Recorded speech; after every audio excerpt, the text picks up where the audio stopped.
The Cellcast is recorded in front of a live streaming audience.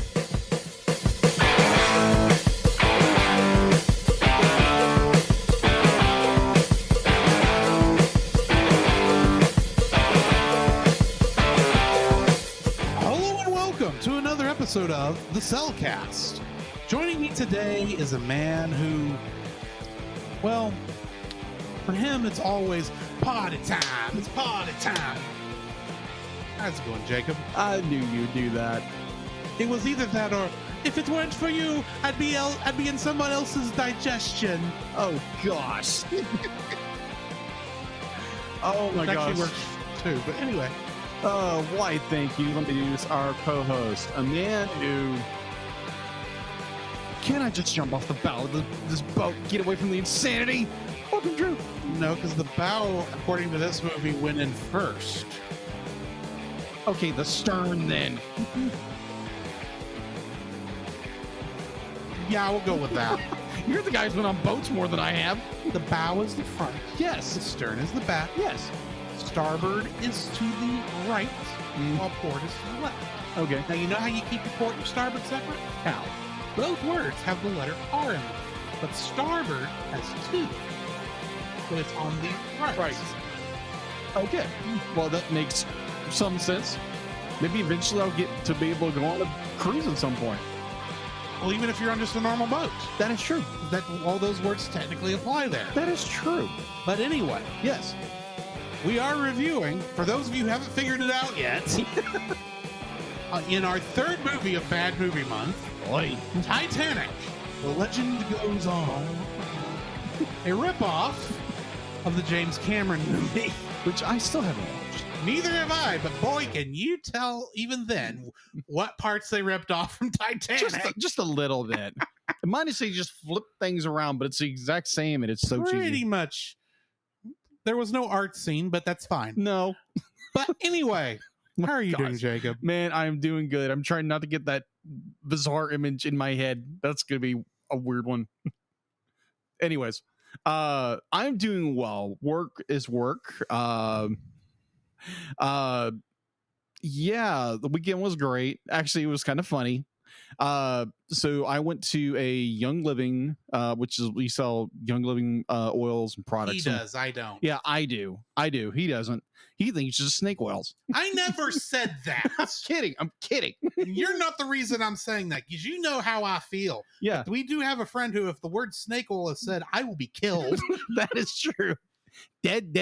Just all dead. All the Dodgem boys are dead. All the Dutch boys are dead. But as some people might say, snake oils. Not referring to this guy at all. I never said that. Considering how it has kept you in the past 4 years from barking on the show, True. much to my chagrin, because I still want to catch that on audio one time. Rough. But then I do understand why you would definitely freshen up that before you came over. Yes. Yes. Here. Control the dog within. I can admit that there is some legitimacy to essential oils. I still don't want it. Okay, fair enough. So I went to that, and then me and my girlfriend she drove to Tyler, which is up the road from where we live. Mm-hmm. It's a little bigger town than where we live. Went for a walk. Technically, but nuance. So we went for a walk, came back. So You're about to tell this story. Aren't yes, you? I am, and it's funny. To me, it's funny. And funny in hindsight, it is funny. Go ahead. I'll defend myself later. Okay. So I'm be like, we're getting into where we live in small East Texas town. So I'm pulling in and be like, I've texted Drew earlier about, hey, let's do a reaction to Pinocchio. And then I get a text and be like, I'm at your door. I'm like, what in the world? And it's like, okay, I'll be there in a few minutes. And So I'm patient. Yes, very patient. So I drive. Well, Ashley drives up in her little white rental car, and I can see Drew standing right next to my door. And it's just like, so I give him a call and say, hey, Drew, No. This is yeah. You did go straight to the call. I did call you because I did see you. Yeah. In my mind, you texted first, and I couldn't figure out. Then you called because you thought that might be easier. But no, you did call first. So fair. I'll tell my side of this in a minute. Well, so Drew, I say, hey Drew, I think I said go to the stairs, which I meant to say go to the road, but for some reason I said go to the stairs, and then you go to the stairs, and then go to the other side of the stairs, which is an apartment complex. The other stairs. There's two stairs here. Yes, and I don't know which direction you're coming from. Yes, my mistake.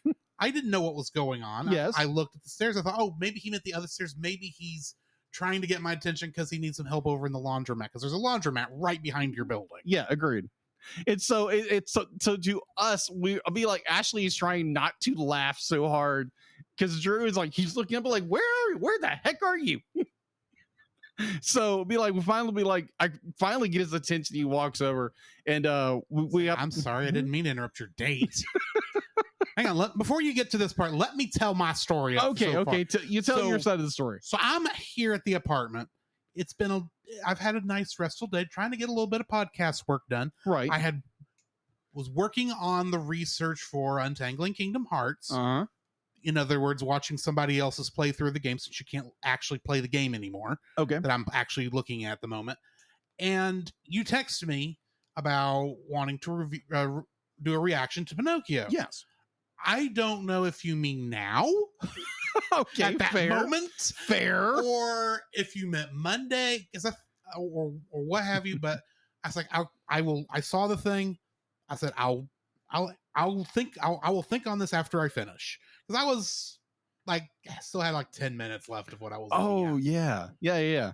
So I finished that up, and I looked down there and thought, and for whatever reason, I decided to step outside.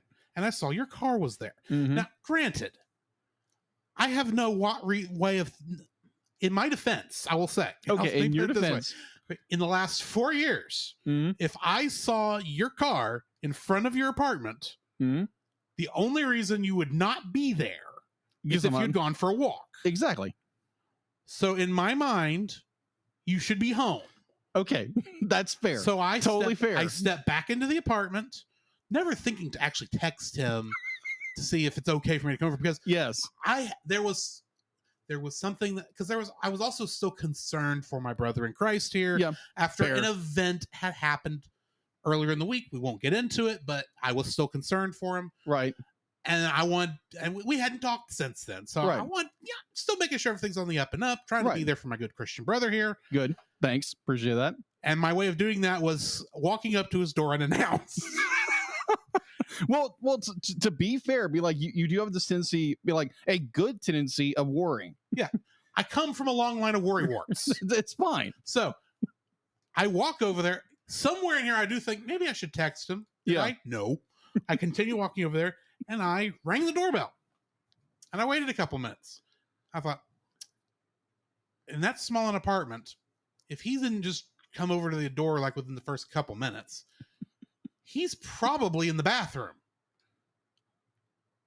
So I nearly asked you if you were in the bathroom, but thought, no, I'm not going to do that because that might be embarrassing. True. Even if you are.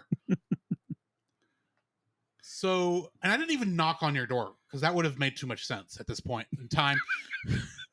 So I was like, I'll just text him. If he's on the bathroom, he'll get the message and I'll understand. And anyway, I text, I'm at your door. Because I'm thinking, if you were in the bathroom and you heard the doorbell go off and you couldn't immediately finish what you were doing and get the door, that you would like to know who is at your door. Yes. So I said, I'm at your door. And I replied, what? And you said, what's this? Hang on, let me bring the text. I'm looking at the text right now. I say what? Then you reply. Hang on. Let me bring it up. This is actually kind of funny. I said, I'm at your door. Let's just do this as a I got you. Skit here. Okay. I'm at your door. What? Your doorbell not work? Or are you not home? Admittedly, I should have asked before just walking over. I'll be there in a second. Now that's how that went. That's how that went. Then I'm sitting there going, okay. I thought, okay, he's out walking, but he says he's going to be here in a sec. he's probably just like around the corner. I probably just timed this really, really well. Yeah. Well, technically you did. Because he was out for a walk. I didn't think about it. And then you call me and say, hey, look towards the stairs. So I look at the stairs. Granted, I had just seen an old, what looked like a grandmother and her granddaughter. Yeah. Walk down the stairs. Yes. We're going to their car. And I saw a white car pull up. Uh-huh. But I didn't know what car she was. The rental car. Well, I didn't know what her rental car was, since the pirate car is still in the shop, getting its eye replaced. Arr. And I saw the car pull up, but I didn't think about that being a rental car. It had Georgia plates. That is true. Why on earth would I think that was y'all? That is true. And so you say you look towards the stairs, and I'm focused on the stairs. It's like, well, I don't see here. Maybe he means the other stairs. And I look over at the other stairs. You're not there either. And you say, no, Drew, the other stairs. I looked over here and I was like, still don't see. And so I look, and I think maybe I'm confused. I don't know. It was a weird couple of moments. I'm thinking, I feel like an idiot. What's he trying to tell me? And finally I think, oh, he must be over in the laundromat because, granted, it's the end of the week. True. And the only other discussion we had since Thursday was me asking if you had gotten the album art done for the food fight episode. Yes. And you said that the pencils were done, and it never occurred to me what would stop you from going from pencils to ink to color as fast as you normally do. Yeah. It didn't occur to me that, you might have been picked up to go have a date, and you'd only gotten the pencils done so far. That had not occurred to me. Right. It just, because in my mind, in my defense, right. It just didn't cross my mind. Yeah. This is what might be going on. It's, like I said, I saw your car. I made an assumption you weren't in the middle of anything, right? Or in the middle of anything that was not going to take a while, right? All of a sudden, finally, you say, "Look towards the stairs and look for the weirdo who's waving at you." I go, "There's no." Oh, I'm sorry. I didn't know you were having a date. And then, we just talked for like a couple minutes. We got everything squared away. Yes. And scheduled. Yes. I apologize profusely for interrupting your date. And then I walk back over here with my face blood red because it's like I just embarrassed myself completely.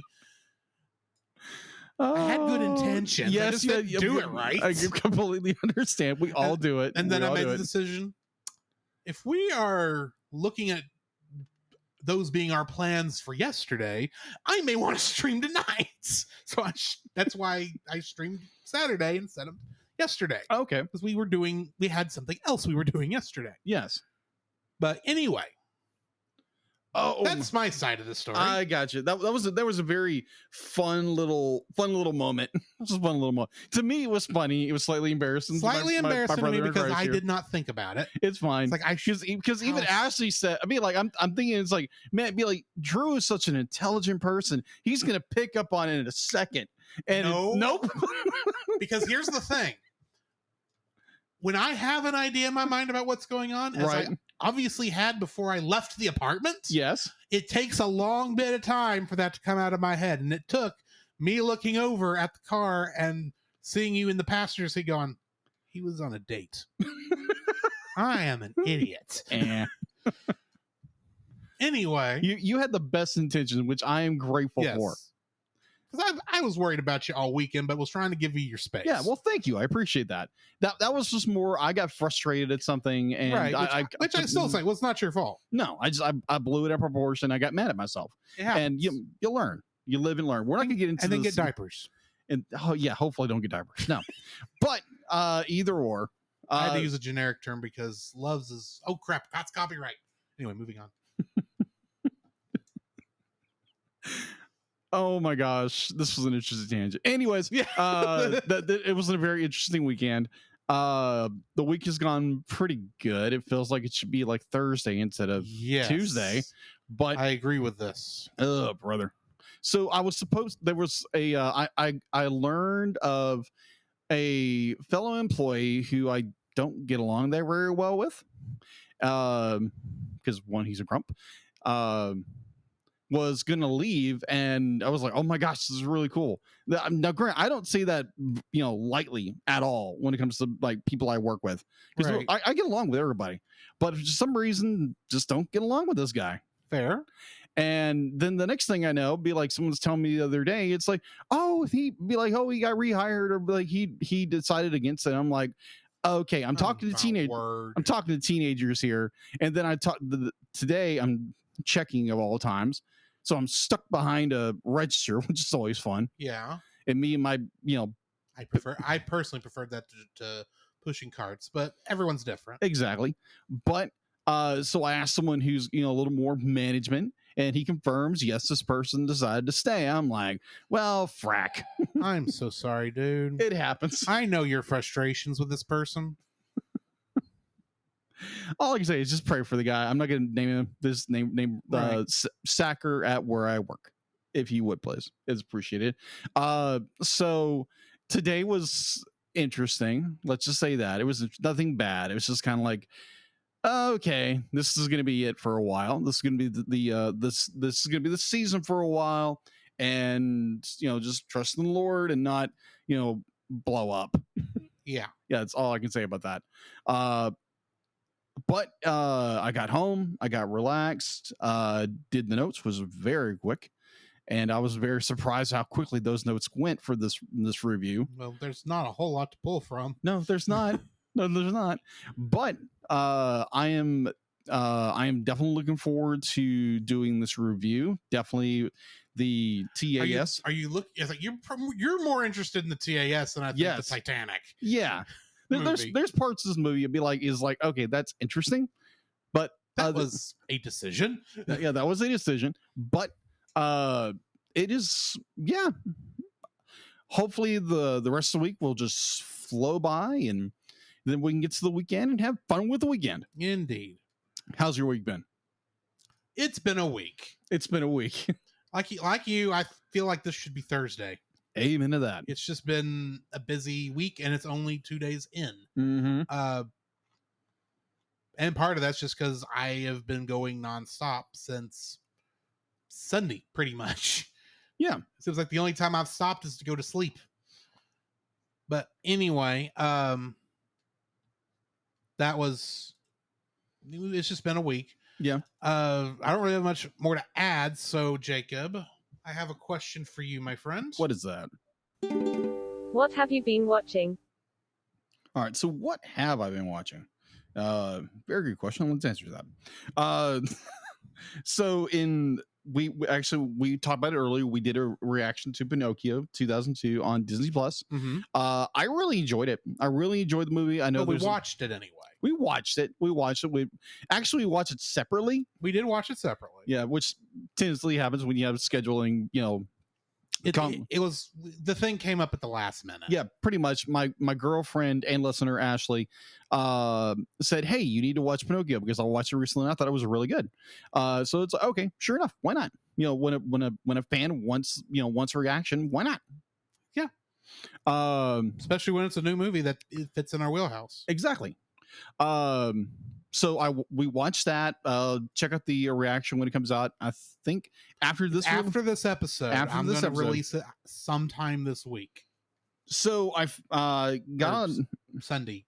Anyway, let's see. Man, if I can talk today. I watched a little bit of Stranger Things season 2. Mm-hmm. Really, really good. I'm nearly done with it. Yeah. I finished Arcane. League of Legends on Netflix. That was a weird show. It was. Do you know anything about League of Legends? Barely. You know more than me. Okay. And I'm just going to say, from my understanding, you need to kind of know what's going on in League of Legends to understand the movie. Okay. From what I was told. I don't know specifically. But artistically, it's very well done. Arcane is done very well artistically. And I love the character designs. I love the world building and everything in it. Now, Grant, I'm not a gamer. I'm not like my brother in Christ here, who's a gamer. But I thoroughly enjoyed the show. And then I decided to, because this newer series came out on Netflix, Cyberpunk Edge Runners. Ah, that was another video game related property. Exactly. partially animated by Studio Trigger.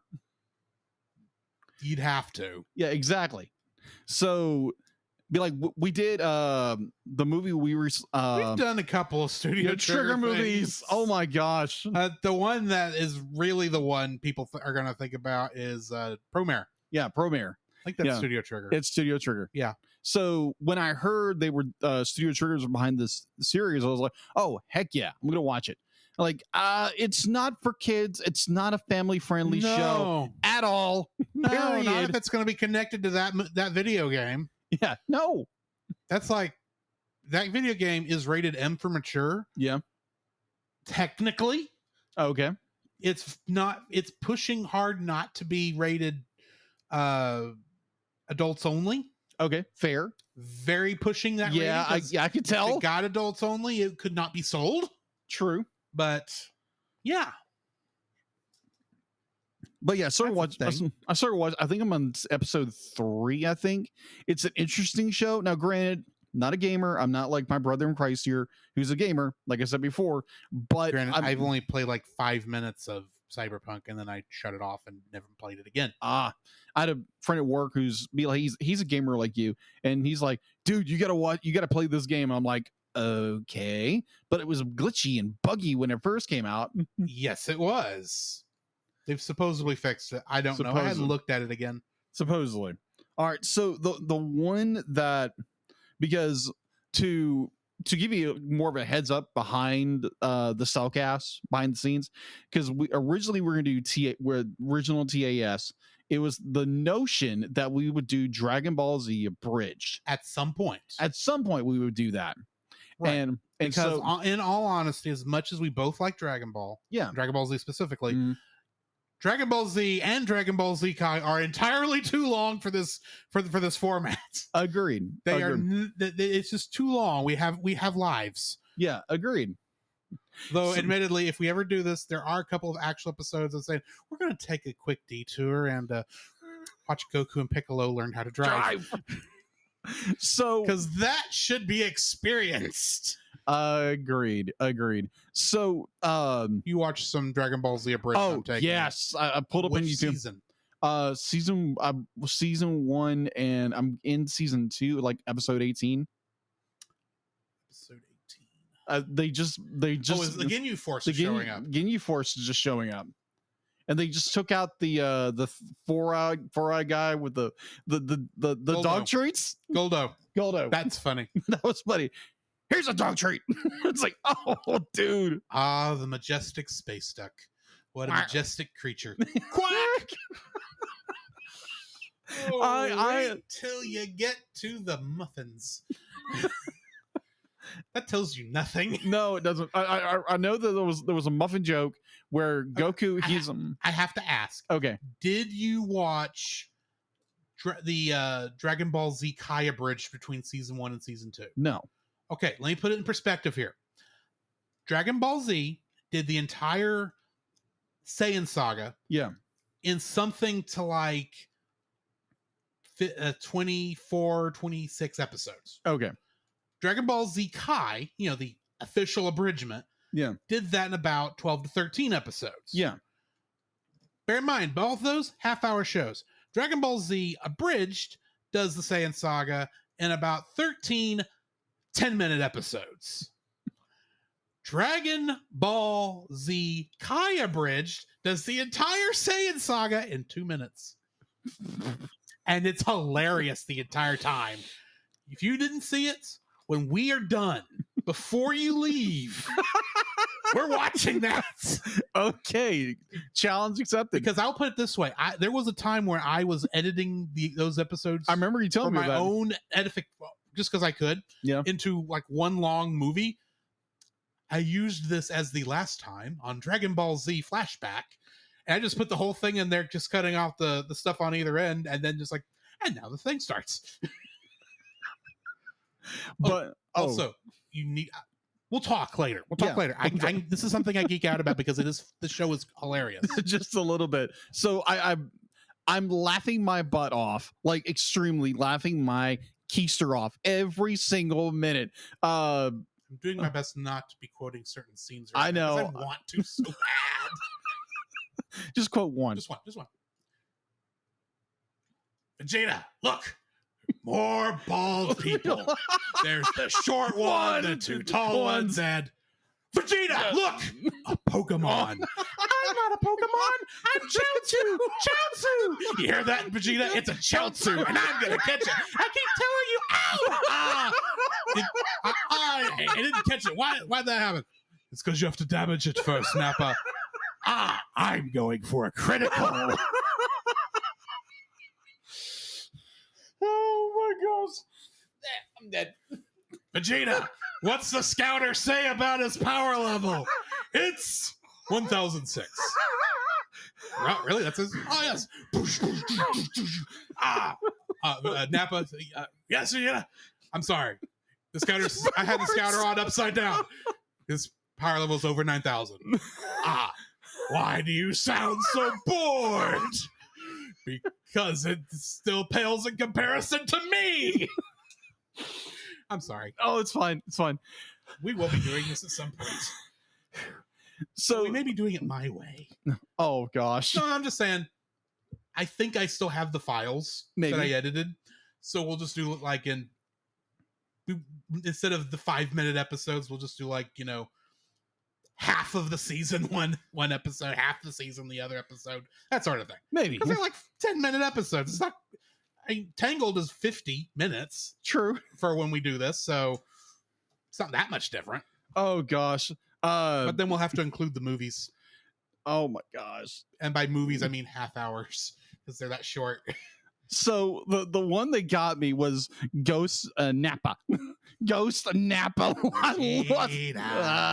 Vegeta. I'm hunting you. Like Shut up, Ghost of Dead Nappa. Krillin's like, who are you talking about? We'll get to that. We'll get to that. Oh my gosh. But it was absolutely hysterical. If you never watched Dragon Ball Z Abridged, go on YouTube and just go to Team 4 Stars YouTube channel. It's all there. They only did the Saiyan saga, the Frieza saga, and the Android and Cell sagas. They did not go into Buu saga. Yeah. But they did do pretty much every movie from those time periods.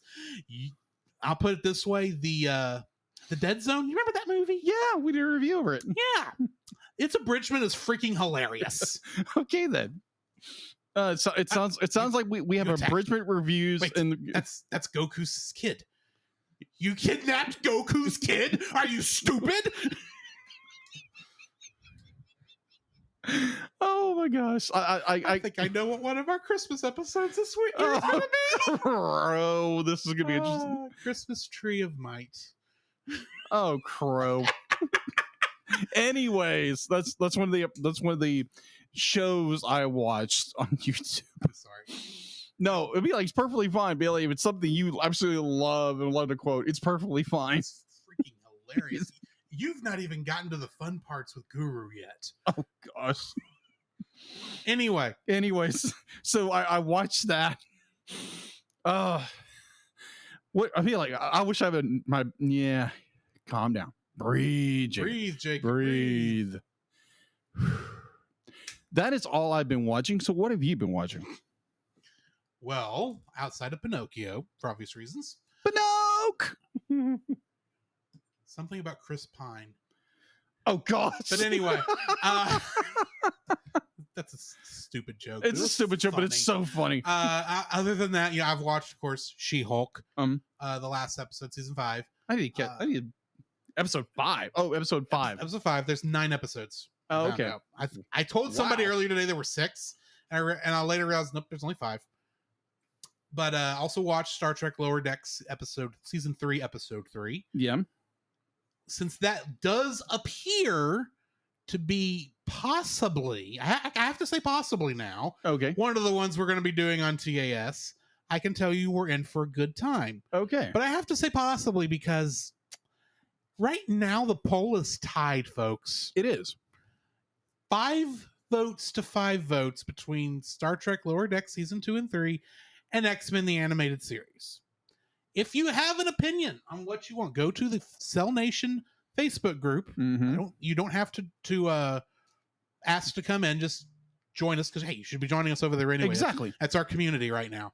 So go over there, join us. You'll see in the featured post, you should see the poll and vote for what you would prefer us to actually watch. Specifically, I would like for you to break the tie before Friday. Yeah. But if you really must vote for Neon Genesis Evangelion or poor Gravity Falls still doesn't have any votes. Such a good show. Such a good show. Such a good show, guys. Come on. Give it some love. Go vote for whichever of these four you want us to watch. I will say though, if you know what? No, I'm not going to say that. If the poll is not broken, we have a contingency plan. Okay. But I'm not going to tell you what that is yet in case that causes people to go, oh, well, that's fine. We'll just not worry about it. Yeah. Let you stew on that. Of course, those of you who are listening in the future on the podcast feed, you're too late. Yeah. Because this poll is closing on Friday, the 20th? Oh, today's the 20th. What is Friday? The 23rd. Friday the 23rd. Yeah. Is when the poll is closing. So join us for whatever we're reviewing after Rapunzel's Tangled Adventure, because literally this episode, which is tying up a bunch of loose ends, and then the series finale next week. Yeah. And then we are going to be doing a new television show in 2 weeks, or a return to a television show we technically have already done season 1 of. Yeah. One way or the other. But other than that, now that I've done that spiel, I did go over to Chase the Sunday. I know you probably were tired and that's why you didn't show up. I didn't ask. Yeah. Had too much fun on your date. No, you were actually watching this movie because we were watching tonight, I think. I think so, yeah. You posted about it. Yeah. But I went over to Chase's house and he forced me to watch a movie he wanted to show both of us. He said it was the first movie that came to his mind when we told him we were going to be reviewing bad movies. It is not animated. What is it? Rock and Roll High School Forever. It is a weird movie. What format is? It's an 80s kind of teen comedy. It's got Corey Feldman in as the main character. Okay. That makes sense, the 80s. And it's very much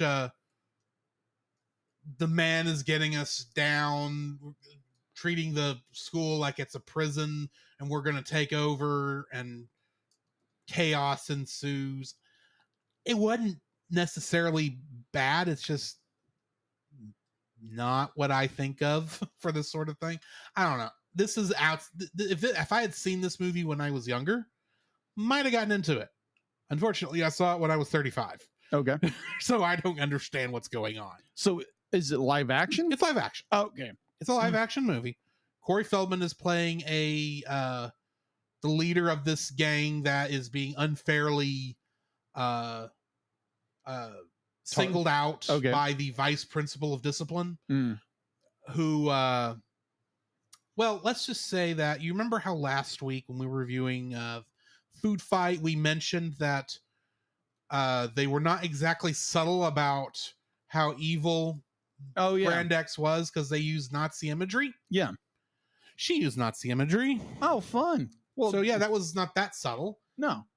And of course, she was hoisted by her own petard. Because she likes discipline. Oh, crap. Moving on. Yes, moving on. We're not going to get into that. So it was a weird. I would definitely not suggest kids watch this film. Okay. High schoolers, maybe, but that's about as far back in there I would go. Other than that, I've not really had a chance to watch much else because it has been a busy month. It has, strangely enough. But yeah, that's pretty much where I'm at. Okay. So Jacob, what do we got in the news? The Cellcast News with your host Jacob Heron.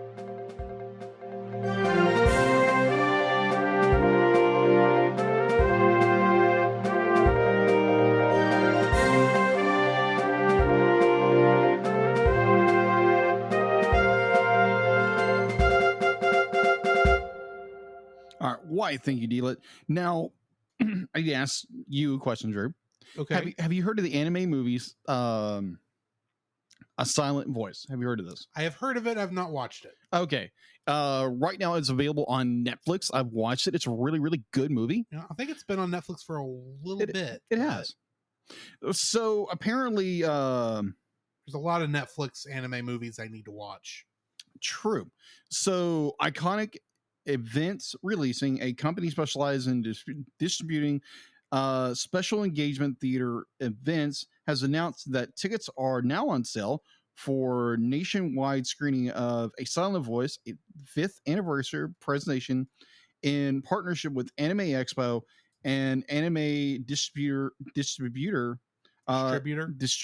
Thank you. 11 Arts for the latest installment of its AX Cinema Nights, a Silent Voice 5th anniversary will be available for a limited engagement screening beginning on Wednesday, October 12th. Find participating theaters and reserve tickets at AX/Cinema.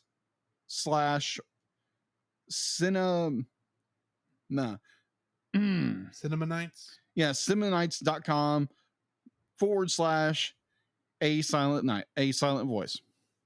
If you're interested in that kind of thing. Okay.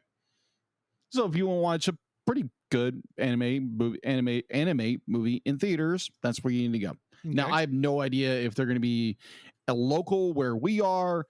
I haven't looked, and I'm not going to have time to go watch it myself. But so that is the only thing I could really find news-wise. Oh, that's the only thing you found. That's the only thing I found. What did you find? Because there was a teaser trailer released this morning for a cartoon heading to Netflix. Really?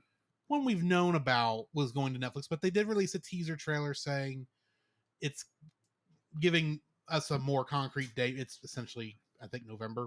Okay. Sonic Prime. Oh yeah, I did see something about that. I put that on the I think I put that on the Facebook page. You did? Link the trailer. Also, I did find out that we do have a solid date for when season 2 of Spy Family is starting again. Really? Which is 1st of October. Huh. I think that had been out for a little bit, but I saw the trailer today. So nice. So that is all I have for info and stuff. All right. No, news, actually. News. Sorry, wrong We have segment. not got to info and stuff yet. We'll get there when we get there. But so that we can get to info and stuff, that was a poor segue. Let's just jump into the spoiler-free section of our review for Titanic. The legend goes on.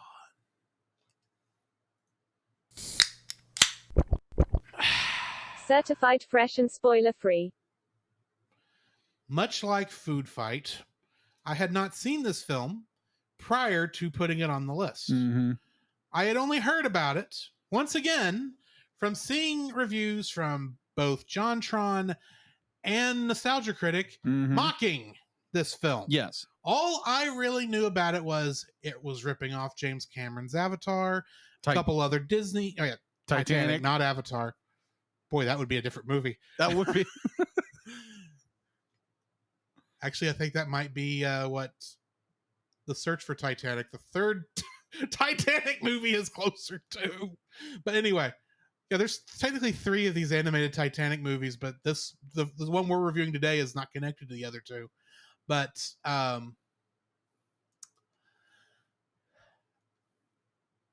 knew nothing about this film really before going into, other than, like I said, it was ripping off a bunch of different things, including Titanic, Cinderella, 101 Dalmatians, a couple other things. And I knew that in about 15 minutes into the film, there was a rapping dog. This was all I knew about the film. Mm-hmm. Here's the thing. If you are interested to see a bad movie and you don't want to feel like you just crawled out of a cesspool like Food Fight, you might enjoy this. Maybe. This would be the kind of thing to watch with like about 6 or 7 people, Mm-hmm.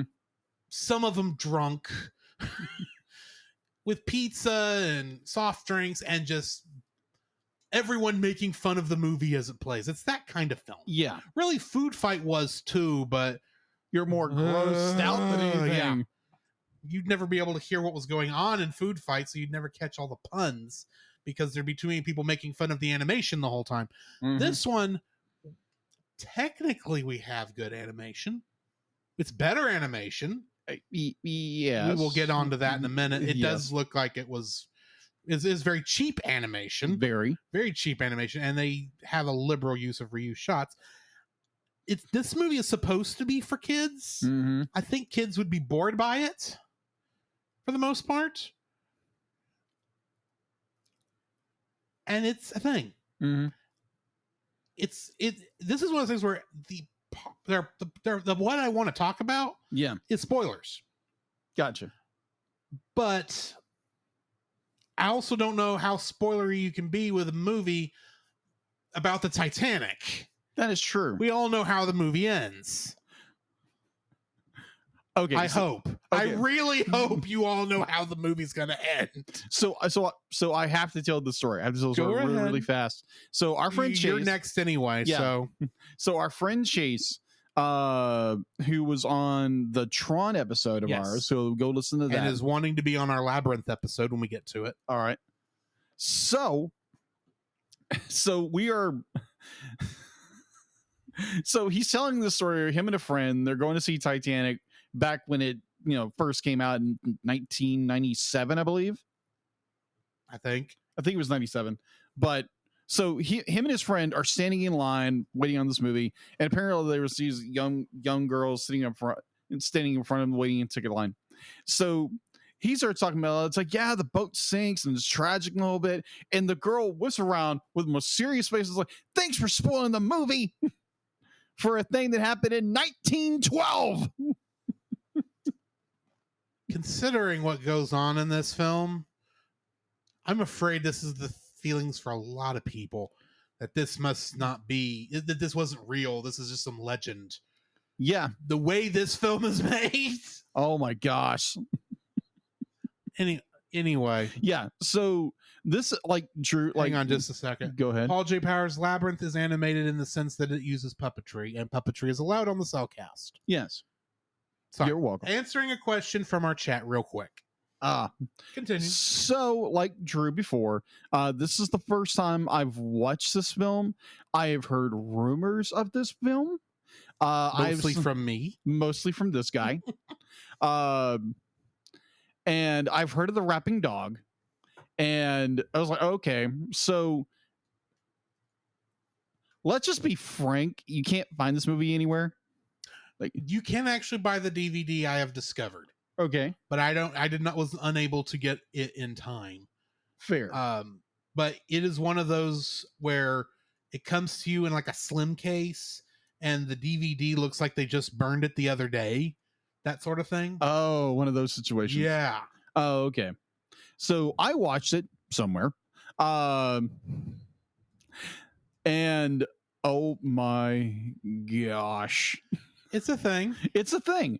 It's definitely ripping off James Cameron's 1997 Titanic, one of the biggest movie blockbusters ever. And but it does do some little things differently. Obviously, it's trying to jam in so many little things from, like, Cinderella, just different, like Drew said earlier. Cinderella, 101 Dalmatians, American Tail. Shoot, like the crow that stole the locket at the beginning of the film. Yeah, I'm convinced they were ripping off the crow from Secret of Nim there. that's what I kept thinking. And a couple other things. I mean, like the geese from the Aristocats are here for no apparent reason. Yeah. Anyway. Yeah. And yeah, it's interesting. There's some parts of the animation I do enjoy for the most part. And then it's just like the story is all over the place. And yeah, it's something.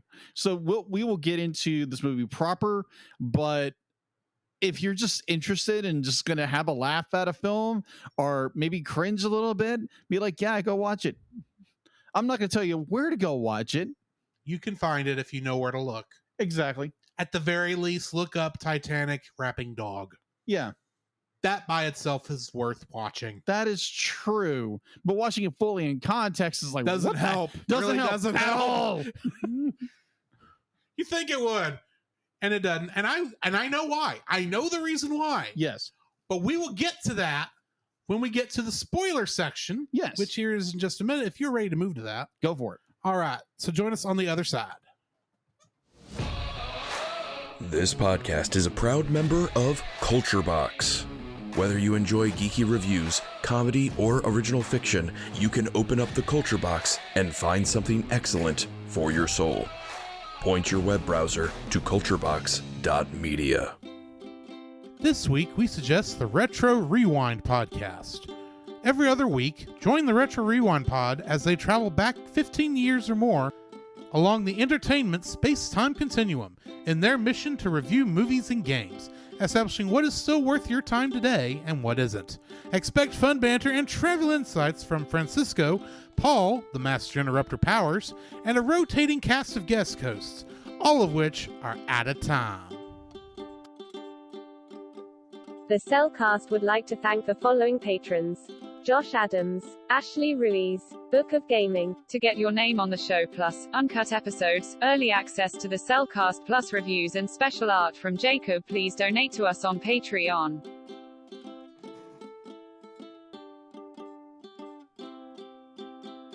The following is a spoiler-filled review for the movie Titanic. The legend goes on. You have to do that every time, don't you? Yes.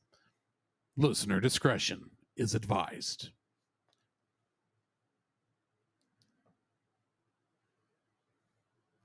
Titanic, The Legend Goes On, was written and directed by Camillo Tetti, who directed something called The Killer Is Still Among Us. It was also written by Bozina Intrater, Jim Magon, Jim Magon. If you can't figure it out, almost every single actor and person involved in this has almost nothing that we're going to recognize. Just fair warning. Gotcha. But I did try my best.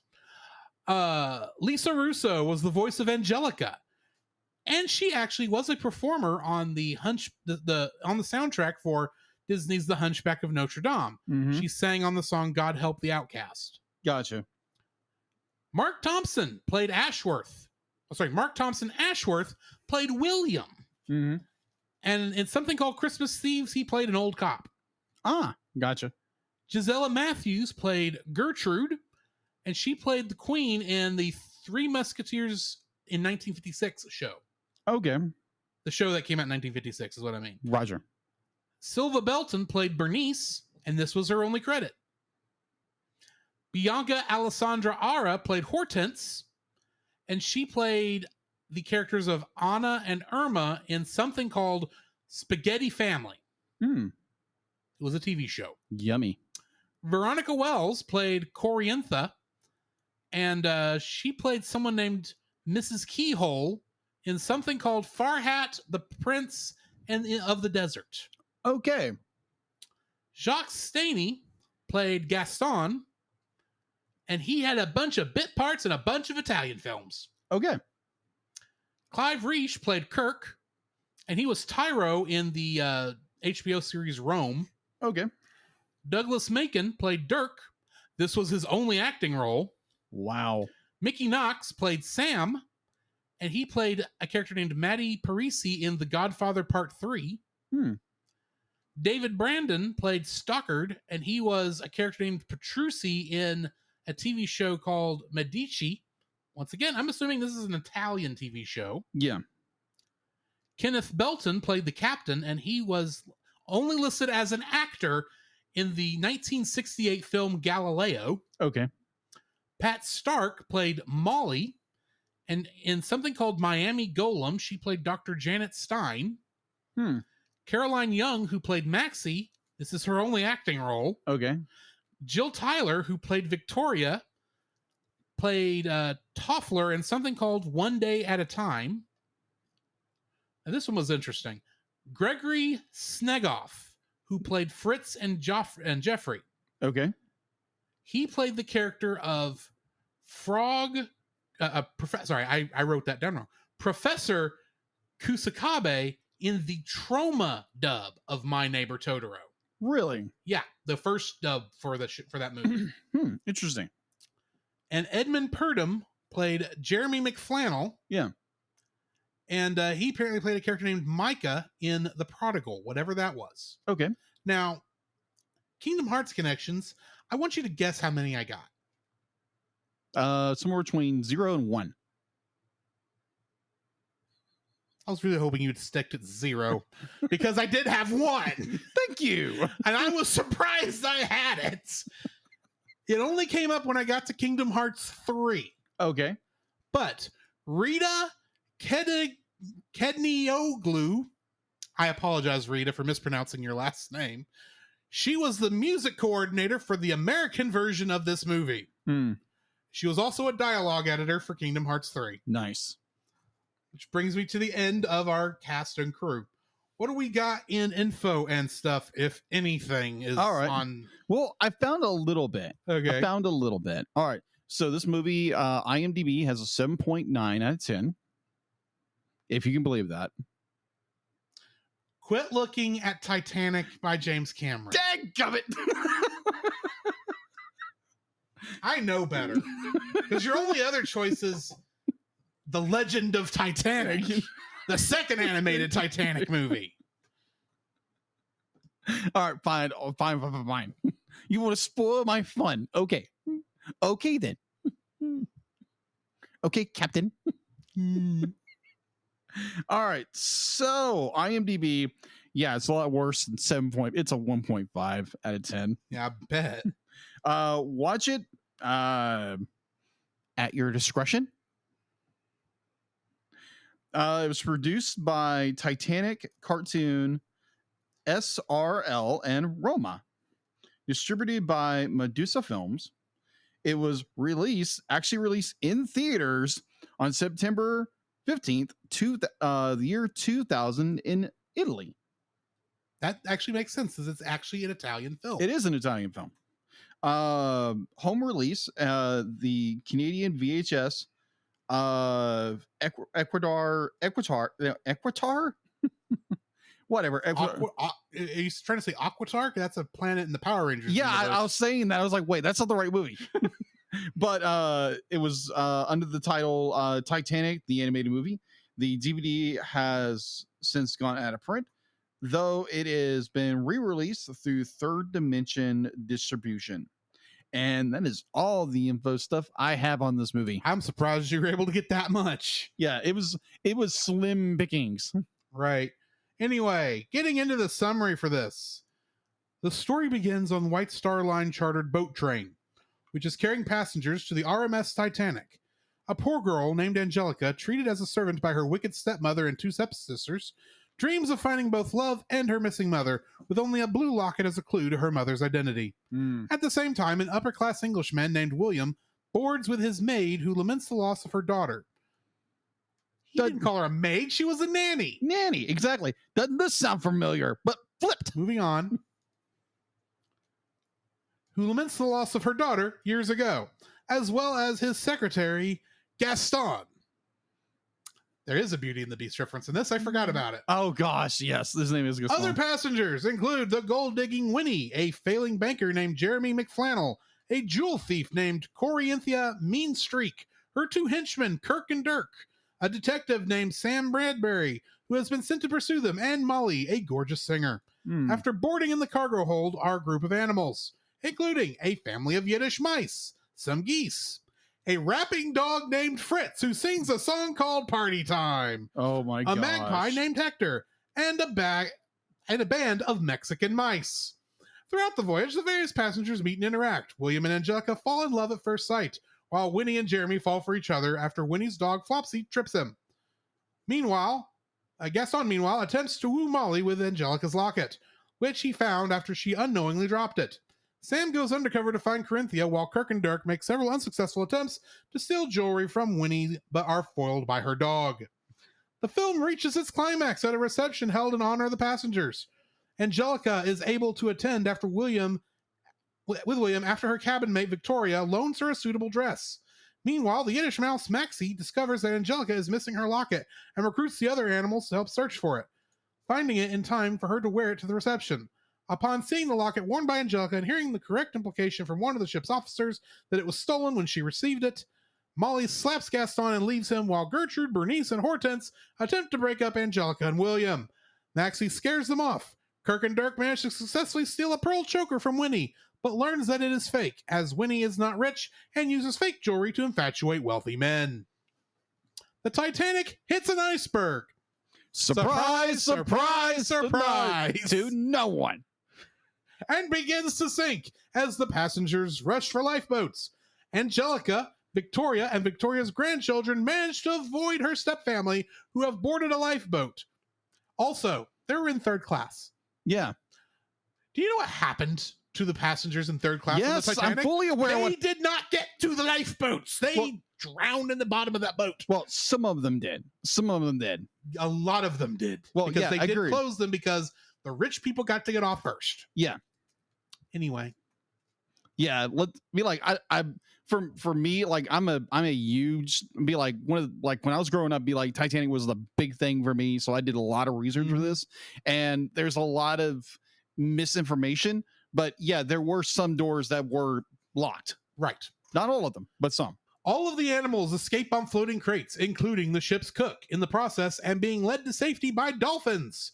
Winnie chooses to stay behind with Jeremy, who reveals to her that he is not the rich man she thought he was. He was on his way to America to be bailed out after his bank failed. Despite learning this, Winnie still loves him, and they remain on the ship to die together.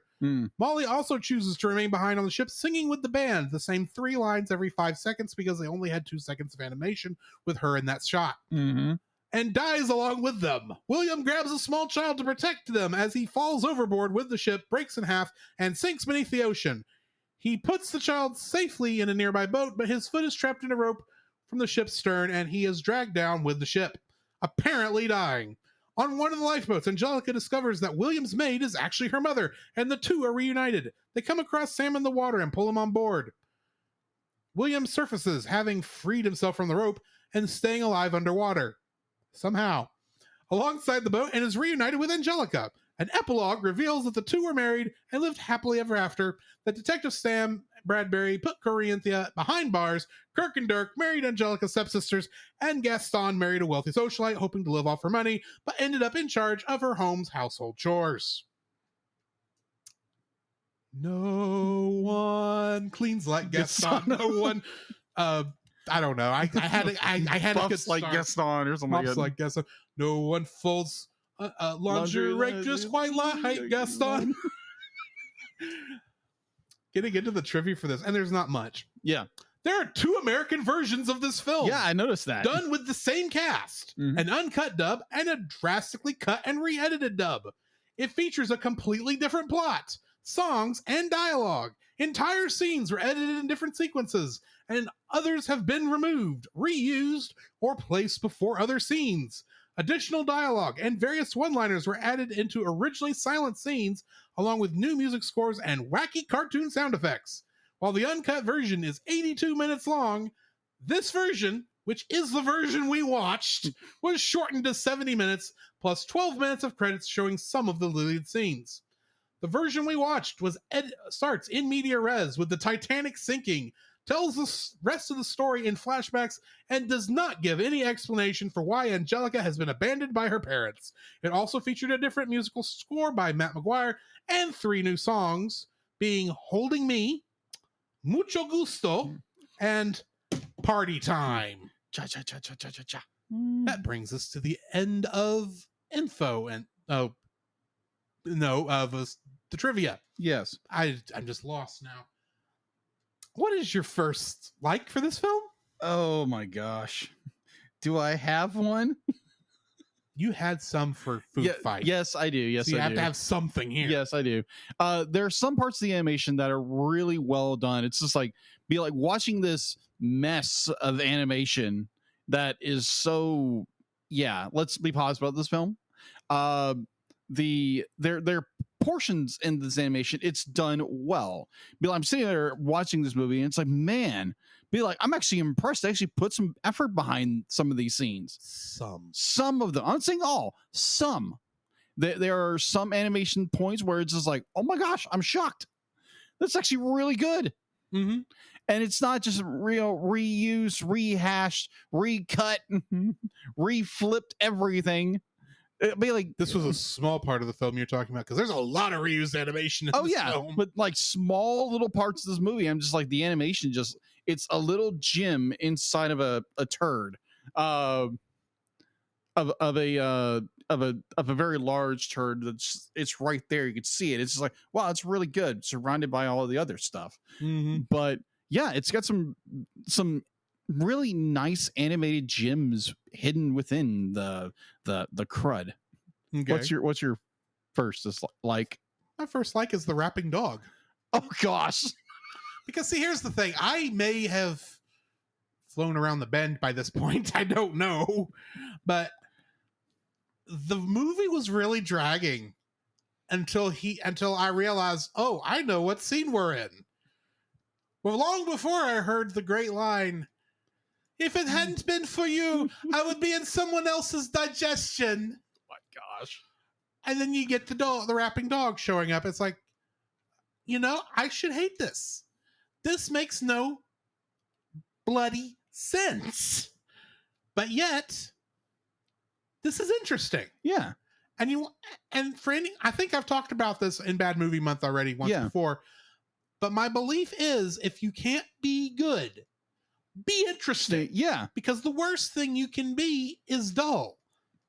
And that was really last week's problem, is that movie, for the most part, was dull.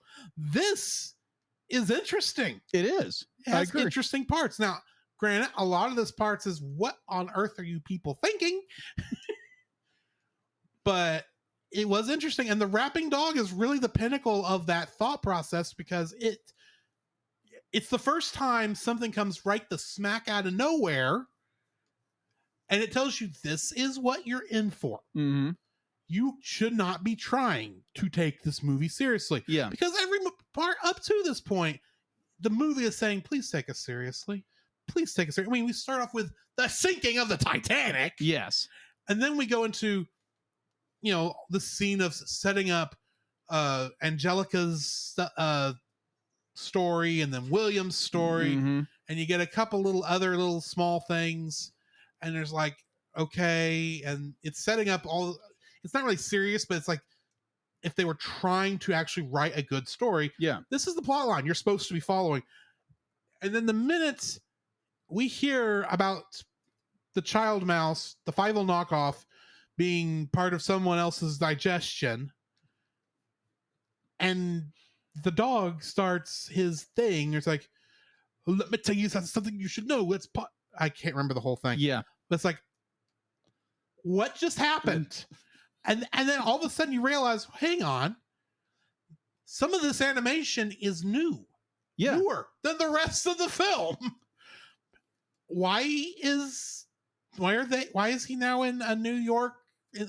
First off, this movie is takes place in 1912. How do I know this? That's when the Titanic sank. Yeah. Rap, to my knowledge, did not get invented until like the 50s, I think. 50s, 60s, 70s? Something like that. I don't know exactly, but long after this. Roughly like the mid 70s. Mid 70s started to come into its own. Yeah. And to some degree, it makes an odd sort of sense, but only because my brain is disengaged from something. It was weird. It's like, well, this is at least interesting. Let's see where they go from this. And it's about this time where you think some of the other moments I'm going to bring up in the second, like, you go from being, that seems cheap and like you're trying to go for a quick buck, to, let's play the game. Who can spot the next ripoff? But more on that in a minute. What's your second like? My second like, you kind of brought it up. Be like, it's an interesting story. It's not a boring story. No. Like, at no point was I bored in this film. No. Like it gave you something to kind of latch onto. It may have not looked good or animation wise very good, or like what in the world's going on with this editing, but it gave you something to cling on to. So thus it gave an interesting point, even though there's points and it's like, what in the world's going on? It was still interesting. Yes. It was an interesting film. Boy, can you tell this version was cobbled together. Yes, very, very, very much. I don't want to see the uncut version because I'm afraid it would take all the interesting bits out of this movie. Oh my gosh. But yes, the movie is interesting. It does hold your attention in some ways and others. Yeah. But it does hold your attention. Be like, if a kid watched it, be like, ooh, this is fun. And adults like, what the fudge is going on? Yeah. Yeah. So that's my second like. What's your second like? As I was saying at the end of my first like, this movie becomes a game. Can't spot the next ripoff of some other popular franchise. Mm-hmm. First off, the whole thing is a ripoff of James Cameron's Titanic. Mm-hmm. Secondly, Angelica is a ripoff of Cinderella, but is also simultaneously a ripoff of Anastasia. Very, very. Her character design is Anastasia, or heavily inspired by Anastasia. Yeah. But her story is heavily inspired by Cinderella, including her ugly stepsisters, who I'm convinced they actually just stole the character models from Cinderella. Yeah. At least one of them looks like one of the sisters. Agreed. Does from that movie. Then you get, of course, the mice that are the mouse family. That they're not the family from An American Tale. They don't look like that family. Yeah. But you can't look at it and not go, there are no cats in America, but unfortunately we're going to hit an iceberg. Because it's like, because I mean, the kid acts like Fievel. He does. Throughout the entire in some film. ways, yes. I would say his parents act like Mama and Papa, except they never speak. That is, well, I think. Except for one or two lines like, hurry up, whatever your name is. Fievel. Sorry, his name is now Fievel. Because I don't know his actual name. I think it was Maxie, but I'm calling him Fievel now. That's like, okay, so we have we have Cinderella, Anastasia, Titanic, of course. Mm-hmm. We've got An American Tale. We've got The Crow from Secret of NIMH. Yes. We've got the villain, basically the villain and the dogs and the Dalmatians. The villain and her henchmen and the two Dalmatians from 101 Dalmatians. Yeah. The Dalmatians make it off the boat, people. I do not advocate for the death of dogs.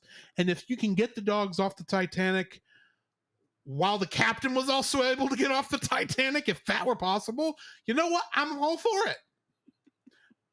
But those dogs would not have been let on those lifeboats, people. I'm sorry, that just threw me every time I kept seeing it from the very beginning of the film when the Dalmatian sheds a tear. One single tear. I'm going, how'd you get off the boat? You're a dog. They shouldn't have let you off the boat. And here's they were down in the storage dig, the storage compartment, saving Bat Dog. And, well, not Bat Dog, the dog that everyone thinks might actually be a bat. And the fat cat, who were locked in a cage for half this film because they tried to eat Fievel knockoff and were causing troubles all over the boat. Oh my gosh. Okay. Yeah. Oh, there's also Sherlock Holmes. Yes, Sherlock Holmes. On the boat. Yes. Except he really felt more like Inspector Clouseau. Yeah, he did. If we're being honest. That's true. You've got... the whole thing is wacky. Yeah, just a bit. And, you know, it wouldn't be funny if it was about anything else but the Titanic sinking. That just puts a weird, dark humor edge to what is essentially a cheap movie. Yeah, agreed. It's about the Titanic sinking. All these people you have to feel sad for all of them at the very end because they're the survivors of the Titanic.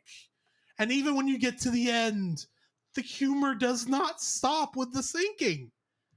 Because they go and they find they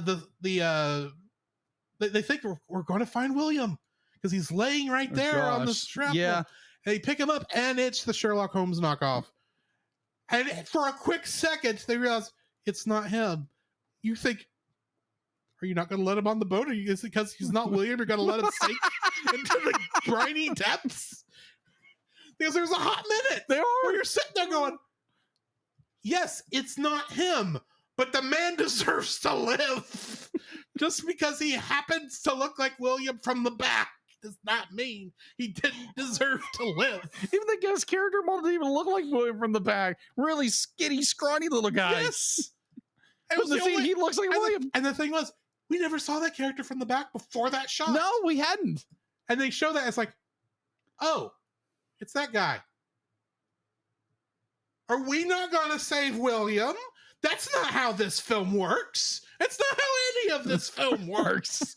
Because we know what's going to happen. We know it's got to have, somehow, the tragedy of the Titanic blooming over it, we have to have a happy ending. Yes. And we have a happy ending. It's like we shouldn't. Because they find William, and unlike Titanic, where they couldn't get him up on that, we couldn't get Leonardo DiCaprio up on that door. Move your butt over, Rose. Yes. He gets pulled up onto the boat. Oh, and also the what's her name? Angelica? No, the thief, the head thief. Shoot. The Cruella de Vil knockoff. Yeah. She tries to steal from the lady. The lady, no, it wasn't the lady with the fake jewelry. I don't remember how it was the other rich lady. Yeah. The woman's distracted, so she's reaching her hand in there, and something happens, and the lady sits back down right on her hand. I'm going, the Titanic is sinking, and you are making jokes. Granted, kudos for getting your karma back there, lady. Yeah. Oh my god. It's ridiculous. It's absolutely ridiculous film. And it's one of those things where it feels like I said, if this was not about the Titanic, if this was about anything else, this would just be a odd, cheap movie that we wouldn't think about. Yeah. Except you throw in the Titanic, and it's like, this is obviously a cheap excuse to make money off the Titanic phenomenon that was going on at the time. Yeah. I get that. But this is a weird way to go about it, especially since they made it look like everyone got off the boat, even though some people we never saw on the lifeboats. Yeah. Well, it does mention that the singer Molly didn't get off. Well, of course not. She was stuck on repeat. That's the thing. But her dogs got saved. Her dogs got saved, yes. There's always the story about the famous story on the Titanic where the musicians who have been playing, they played on the boat to help calm the passengers as the ship sank. Yeah. They modified that slightly by having the lead singer who's singing the knockoff song My Heart Will Go On. Singing the knockoff song for this. Yeah. They had her stay with them and sing the end, but the only song they have of her singing is the Heart Will Go On song. So they repeat this song over and over again. But the thing is, it's not like you listen to it and you think, okay, enough time has passed that she should be back on this line. Yeah, Hold Me. That's song called. They only had 3 seconds. Yeah. Of her animated with this group. With the group. And they just reuse it. And they reuse it. And every time she comes up, she goes, hold me. 3 seconds later, hold me. It's like, the song doesn't repeat this fast. And it gets to the point where you start feeling the rhythm of the scene. It's like, and there's the band, hold me. It's like, and she's doing the same movements at the same time. It's like, because at this point is when they're reusing a lot of animation. They are over because the and over. original film, I'm guessing the uncut version, did not spend a lot of time here. No. They had a couple of quick scenes, but they decided they wanted to make this longer for the new cut that we watched. The new cut. I don't know what you call this. And so they repeated stuff over and over again. Yeah. The iceberg hit the side of that ship 7 times, according to that animation. Oh my gosh. And the thing is, it's supposed, you can tell their thought process. Yeah. Okay, there's the front, and we just move over to the next one and move over to the next one. It just happens to be animated the same way. Why would we animate anything extra? We'll just show the same scene over again to give you the feeling that we're moving back down the ship as the iceberg is breaking into it. It's like, and you know, the second you see, it's like, you just repeated the 15 frames of animation 5 times in a row. Surely they'll never come back to this. 5 minutes later, there it is again for 2 more shots. What? And this time it's not the iceberg hitting it that this is supposed to be. This is supposed to be the ship cracking up down the center. Yep, pretty much. It's like, oh my gosh. and it's not just limited to the stuff that's obviously the old animation, because there are 3 songs in this film. Yes. Hold Me, Mucho Gusto, and Party Time. Yeah. Party Time uses the same shot of the camera zooming in on the dog's eyes. I'm not kidding you. I rewound and counted 15 times. Really? It's like, why? Mucho Gusto also reused scenes from Party Time, and it did things, and of course from itself, because it was like 5 minutes made with 2 minutes of film. And I looked it up. Do you know what Mucho Gusto means? Not exactly. Not what they make it sound like it means. I looked it up. I don't remember now, but I remember reading it and going, that doesn't make sense. It's like with pleasure or with flair or something like that. It's not, because the lyrics are, when you're feeling mucho gusto, you know what you can do, sto. Put on your dancing shoe-stos and something mucho gusto. It's like, it's not. A, not good Spanish. B, that's not even coherent English. What mucho gusto means is pleased to meet you. Pleased to meet you. But they never, in that sense, they never say mucho gusto in a spot where it makes sense, or it's pleased to meet you. It's, you'll be partying with mucho gusto. It's like, huh? It's like someone didn't know what Spanish was and just heard the phrase and just made a song out of it. Because they had these 3 Mexican mice. Yeah. Or a band. It makes sense. They would be playing songs at the animals' party. And so they had to play a Mexican song. Oh my god. Okay.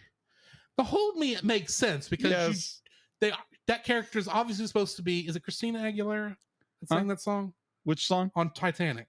No, Celine Dion. Celine Dion. Why did I get that confused? Anyway, they can't do this without referencing having the big love ballad. Yeah. But they didn't have a place to put it in the film, so they had her sing it during the dance. And as the Titanic went down, because they had no other songs for her to sing. Just have a violin, as like a sad violin's playing. That's it. All you needed. This movie came out in what, 2000 as our release? 2000. So yeah, they had no time to. They didn't have auto-tune, so they couldn't have taken weird lines she said earlier and make that sound like it would work. But yeah. Oh, is this still your second like? This is still my second like. It all sounds like I hate everything. Yes, but the thing is, I enjoyed every second of this because it was like, what ridiculous, stupid thing are you about to do next? True.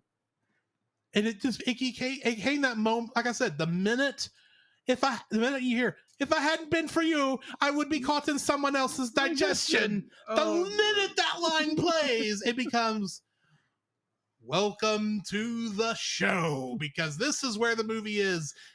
Let's show every stupid, singular, unrealistic, ridiculous thing we could possibly throw in this film. Yeah. Because we are no longer doing a serious story. We started that way. It didn't make it. Yeah, pretty much. What's your third like? My third like would actually be it's the locket. the locket story, because they actually do that fairly well, because the locket does get passed around a little bit. Angelica, that's her name? Angelica, our main protagonist. I want to call her antagonist. She's not an antagonist. She's a protagonist. No, there's 5 antagonists in this film. There is. That's true. There's a lot of and that's villains. counting the iceberg. You're counting the iceberg? It certainly brought everything to a halt. That's true. Ouch. Too soon. 100 years is too soon. No, quoting Dragon 110 years, actually. True. No, but the course of this, locket, not a necklace, but a locket. I do like it's tracking through because they do keep, they keep revisiting this thing over and over and over again, like it's a main plot point. Mm-hmm. And for some points, it is a plot point of the story. Yes. And I'll get to dislikes on that later. But there are points where it's the stepsisters realize it's Angelica when she's got the dress on. Yes. Mother, make her sew it up or whatever. Yeah, be like, take it off. Be like, make her stop doing, stop making her be happy or something like that. And she can't be happy. She has to sew up all our clothes. Or the pick that jar up I just broke on the ground. Yeah, coffee cup. Whatever. That was actually animated fairly well. I have to admit that was pretty good. One of the little things.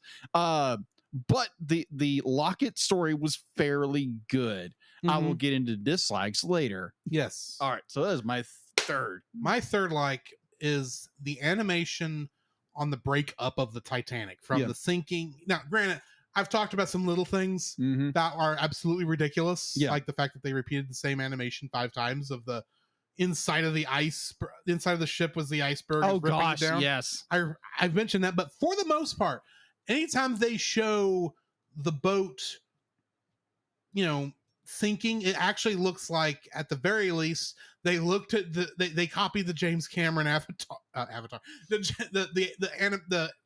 the shots from James Cameron's Titanic, or because there were some great shots in there. I thought, like the shot there where the bow of I think it's the bow, it might have been the stern. It had to be the stern because that was what was sticking up in the air. But the stern of the ship coming down, and you see the words Titanic, Liverpool. Yeah. Mm-hmm. I was like, okay, this is actually animated. These shots of the ship sinking, are obviously where they sunk their money. Yeah, because this is where a lot of the good animation is. Yeah, and I appreciate how well they handled the breakup of the ship. They kept it as accurate as I think they could have. Yeah, that's my third like. Okay. What's your first dislike? Ooh. To put him up, confusing as Hades storyline. What in the world is going on with this story? What's going on is they have too many characters. There are too many characters going on in this movie. I mean, like, even on top of that, the editing in this movie is horrendous. I'm going to be honest. All that I abbreviated this cast list because the cast list was long because of how many people were in this thing. Yeah. I left out what I think were major characters. Yeah. Because honestly, it's like I had to put a stop to it at some point. Yeah. But oh my gosh, I mean, like the story plots go everywhere. I mean, like, and then some scenes be like, it's so roughly edited. You're sitting there, the two bumbling burglars break into this one lady's house, which, mind you, was a cabin. Breaks into her cabin, and granted, doesn't even look like a cabin in the Titanic. Not really. A rich person's cabin. No, maybe? It doesn't. It was a hotel room on a ship. Yeah, let's just say that. Which, considering some of the cabins I've been in, I'll go with it. Yeah, but nuance. Be like, how this movie is edited is ridiculous. I don't know if it's just our edit, the edit. I think a lot of it is our edit because you can tell somebody else you can tell it's been re-edited from its original cut. Yeah, agreed. Yeah, but just like the story is all over the place. You know, like even besides the editing, because this is what we're watching as a re-edit, and I'd be interesting to see what the original was. I'm not. Just generally curious. Curiosity for pulling a tooth's sake. Right. But the story itself is all over the place because you're getting with the pets, you're getting with the evil stepmother and Angela, her story, you're getting William and his nanny, which this guy's like probably like 19, 18 years old. He has a nanny. I understand be like with someone who's watching over him, that's one thing, but you call her a nanny? I'm guessing, okay, from what this thing called her a maid. Yeah. In the synopsis. Yeah. I really took it more as when I was watching it, after she had to give up Angelica for whatever reason, we're never told. No, we're not. At some later point, she took in this William to raise him. Yeah. Or and instead of having her call her a mommy or something, they opted for nanny instead, since they weren't blood related. Possibly. I'm guessing. I don't know. Or the other argument could be is that she's a nanny, like has helped raise him as a nanny. Maybe. I don't know. But that's the only logical explanation I can find, because they don't tell you anything in this movie. Absolutely. They don't have time to. No. They don't show the rapping dog. Rapping dog and Mexican rats. Mexican rats. That's where all the time went. Pretty much, and like the shenanigans of all the talking pets and the pet story, and like this story is so all over the place, and it's just like, what in the world is going on? I mean, like you can somewhat track what's going on, but it's just bounce here, bounce here, bounce here, bounce here, bounce here, bounce, bounce, bounce. It's all over the place, and it drove me. I'm like, what? I'm tracking where you're going, but this is still crazy. It's still, what characters are in the scene? Oh, this is what plot line we're on for the next 5 seconds. Yeah. And the scene's over, and we're over here following this other plot line for another 5 seconds. And then we're over here for another 5 seconds. Yeah. And all of a sudden, the rapping dog is telling the Dalmatians, hey, keep an eye out for some weird-looking guys. Well, I say weird-looking guys. One of them's a cat, and the other one technically is a dog, but I think he's more of a bat. And then all of a sudden, the basset hound the gold digger lady says, I heard what you said. You know, he sounds like Sam Elliott. Yes, he does. I heard what you said. I'm all in for it, but at the moment, I gotta help my woman here bag a rich man, so we won't go into the poorhouse.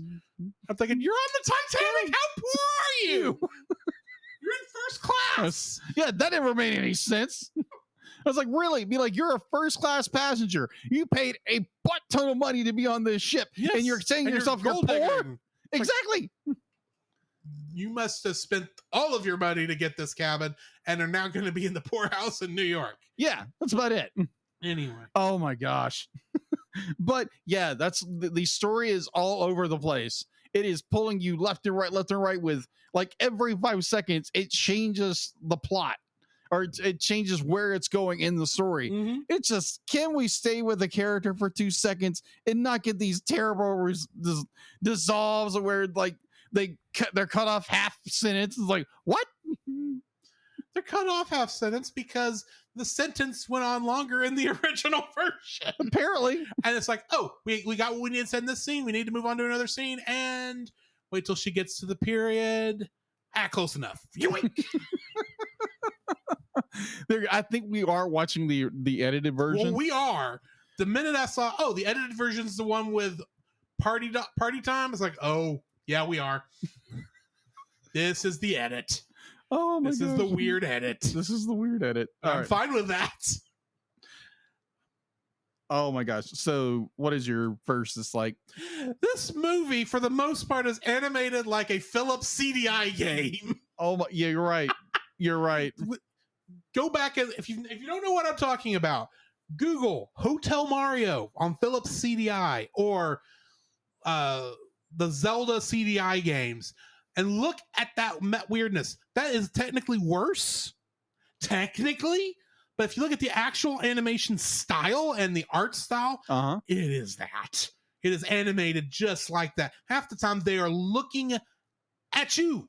They're supposed to be talking to somebody who's facing the same direction. You're almost looking through their eyes, but they're looking at you like this animation was not actually intended to be part of a movie. It was intended to be part of a game. So when the guy that the gold digger hits on for a long time at the very beginning of the movie, and he looks right down the camera at you, the watcher, and says, "I hope we're in for a peaceful crossing." It's like, what are you trying to tell me? Actually, you know what this is more like? The humongous entertainment games like what is the name? That's like Pajama Sam.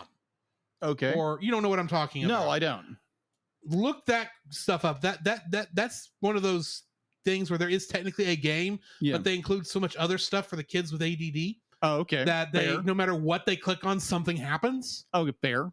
And so it's very easy to get distracted by chaos incarnate, if we're getting right down to it. Fair. But it's animated like a cheap PC or Philips CDI game.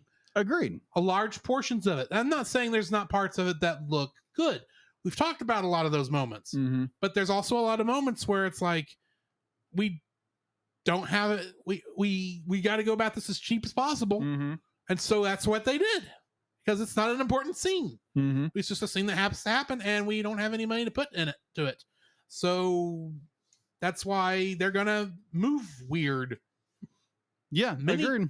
Like the very beginning of the film where they're on the train, and the first line of the film, it's the evil stepmother saying, "Put that locket away. You're never going to find your precious mother." And then the two evil stepsisters go, "Yep, yeah, your precious mother." First off, I'm like, huh? Why are you talking like that? That's not really even a good put down. No, it's not. It's weird. But you look at the way they're moving as they're saying, "Your precious mother." It's like, holy crap, Pinocchio looks less wooden. You're right. I don't mean the animated movie. I mean the live action. The live action, I should say. Yeah. It's yeah, oh my gosh. There were times it's like, why was this was on a theater screen? Yeah. Why? In Italy. Was this on a theater screen unless Riff Tracks was making fun of it? Which they should. They should definitely. But oh my gosh. Not that I think they would have time to insert jokes the way that these edits are. Right. But anyway, what's your next dislike? Second dislike.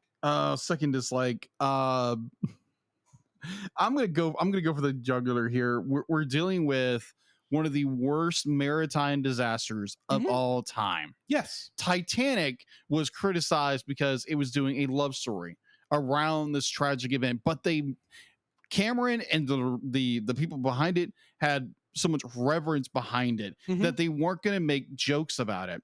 This movie has no reverence for this tragedy, and this has more reverence than some things. Yeah, that is true. For this tragedy. Yeah, I'm talking about another movie we may have to do next Bad Movie Month. Oh crap! Oh boy! But I'm sitting there. All I'm going to say is talking sharks. Oh, crap. A gang of talking sharks. Oh crap! That's all I'm going to say. Okay. All right.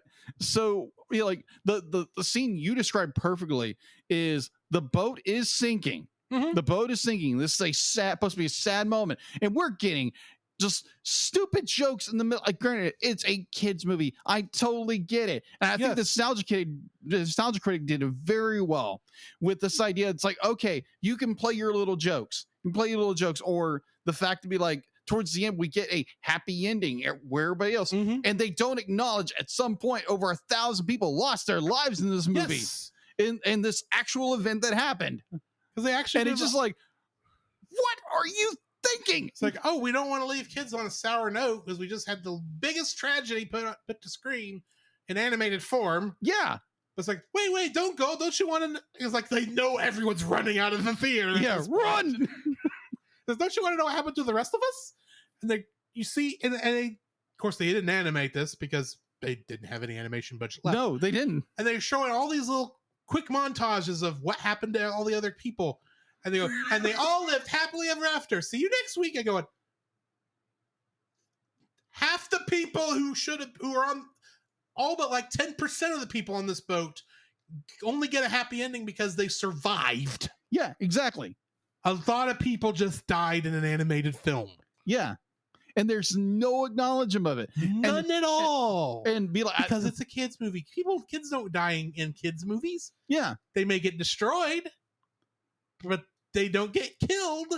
But at least acknowledge the historical moment where a lot of people lost their lives, and make that more like it's a point in the movie that we're sad about it, not just the dogs tearing up. Or at the very least, say this was an event that actually happened. A lot of people died, and yes, it's sad, but we really hope that the people who survived had happy endings. Yeah, exactly. That would have been fine. That's all you needed. Exactly. To end this. Put it in perspective for the kids. Like, yes, we had some fun in this film. We were a little bit wacky, a little bit crazy. We had a little bit of fun, but this was a real tragedy. Yes. A lot of people died. We know y'all don't have the maturity to deal with that at your age, but we do pray that the people who did survive, we do pray they had a happy ending. Yeah, something like that. Because of that, we'll see the happy ending for our characters. Yeah, and then you do your stupid little montage. Yeah, but why would they do that? Yeah, why would they do that? Why would they would use this monumental take part in history that changed, cruise line forever. Yeah.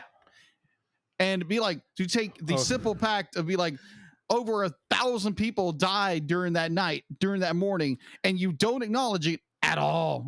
You just want your stupid happy ending. I so want to bring up something in another movie, but I can't because that would spoil the experience in the other movie. All right. I'm just saying it gets worse in other films. Frack. The reverence this film has, because it has some. Not a lot. But it has some. Very little. It's lost in Titanic, the Legend of Titanic. Oh my gosh. People be like, you just want money, you don't respect the history. Anyway. Yes, exactly. My history nerd comes out of me every once in a while. Mm-hmm. So that is my second dislike. Respect history, people. And don't destroy it. Right. What is your second dislike? Put some more work into your movie and quit reusing animation every 5 seconds. Amen to that, brother. Amen. If you had taken out all the reused animation in this film, it would be only 45 minutes. And a lot of that is in the sinking of the Titanic section. Oh my gosh. Because obviously the uncut version of this film did not have a lot of footage here, but they had to put in some more stuff to pad it out because they couldn't let the movie be 45 minutes long. It had to be at least an hour because it's not a movie. Yeah. It's like, yes, train, I agree with you. Yes, the trains that pass by our characters in our show now. But, I'm sorry. I'm going crazy. Granted, Transformers the movie has moments of reused animation. Yes. Every movie we've reviewed in some capacity, yes, some form of recycled animation. Heck, we've watched Robin Hood, movie we both enjoyed. Yeah. But even we will know where they reused animation from other movies for that movie. It's not as blatant as this, because I mean they are using the actual models from the movie they're making based off the animation movements of the movies from before. Yeah. But this one just goes off the blinking wall. It does. Because you see the same 30 frames, not even 30 frames half the time. You see, because it's the movie is made at 30 frames per second, because this was definitely animated on 2s. Yeah. But they half the time don't even let it play that fast. And you see the same stuff over and over and over and over again. It's like,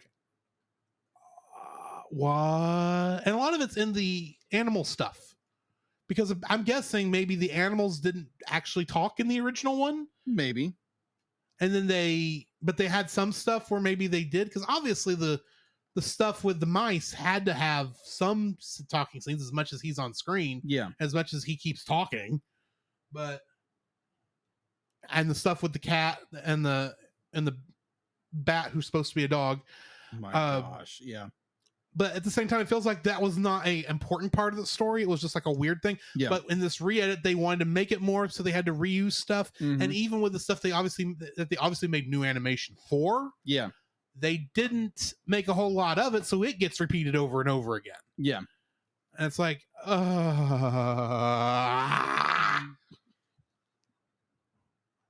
if I have to see the same wall of the Titanic burst forth with water flowing in again 5 times in a row, it's the same shots.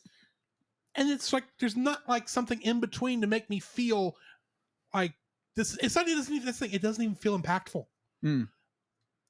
Because they play this. Hey, you can tell those shots are sped up. For one thing. Then they do it 5 times in a row, so it feels even less impactful than if it was like a big hit and then like maybe they show like the boat shaking and then another hit down there. If they'd have done something like that, I could maybe accept that reuse of animation a little bit better. Yeah. But no, it's just like the ships being ripped apart and then the same wall again and then again and again and again and again and again and again and again.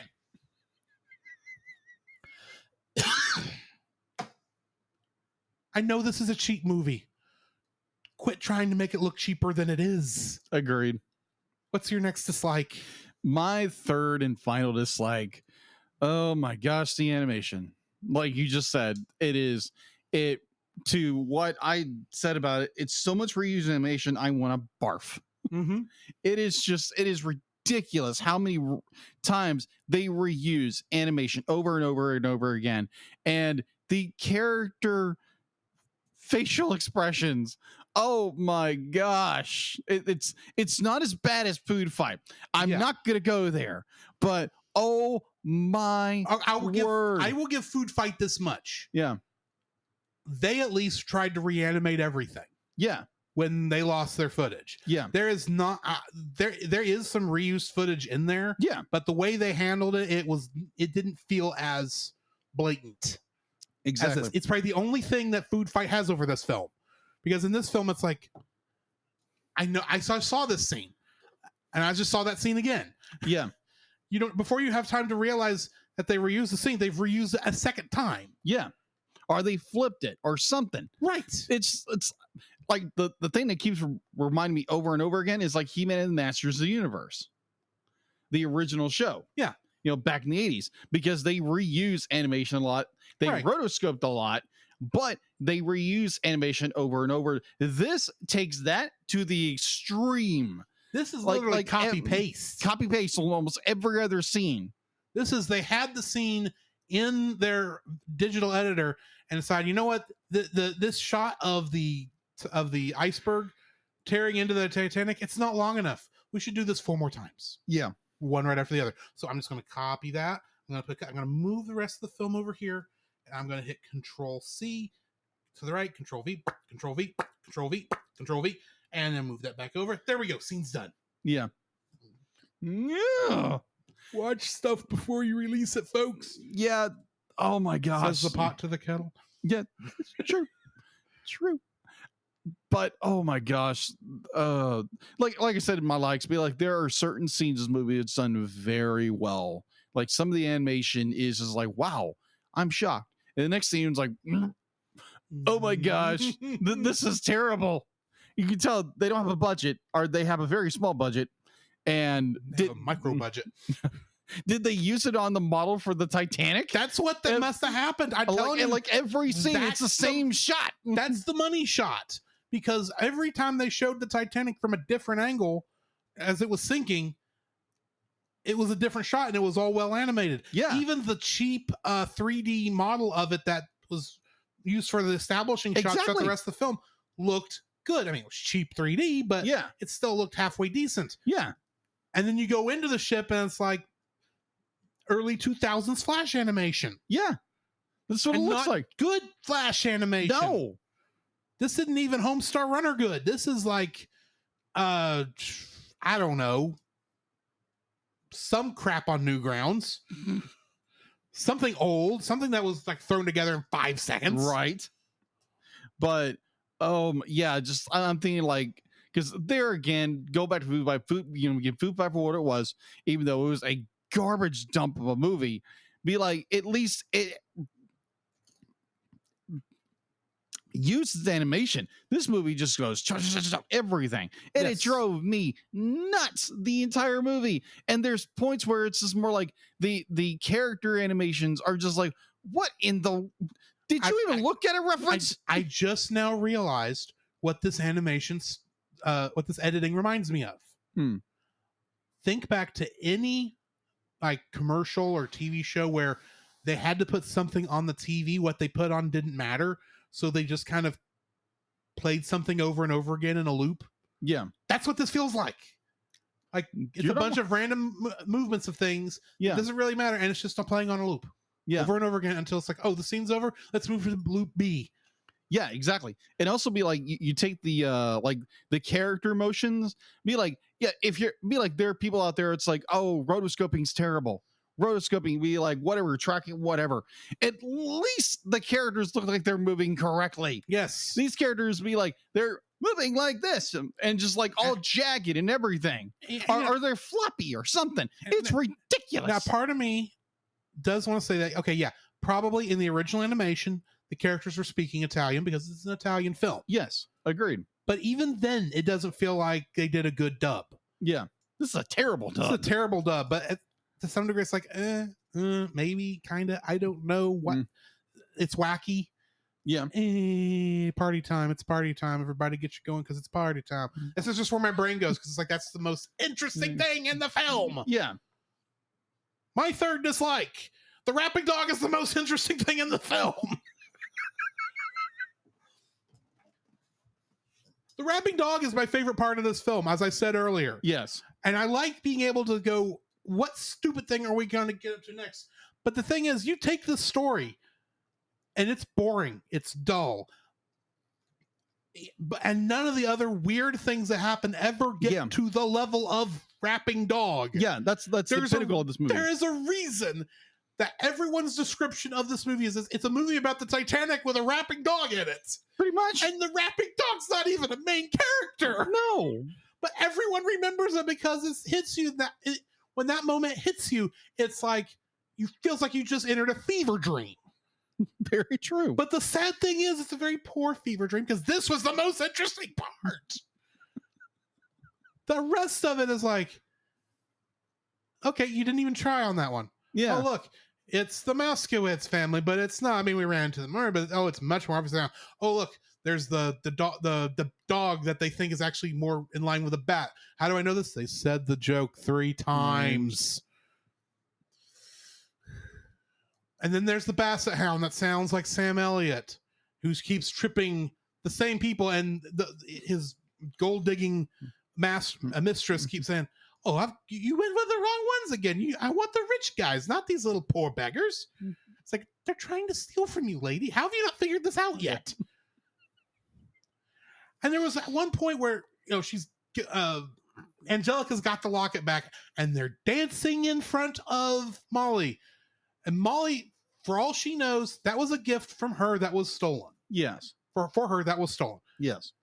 And I'm thinking, okay, she's going to have to open her eyes and realize, oh, there's the locket. And I'm watching going, is Molly going to keep her eyes closed throughout this entire song?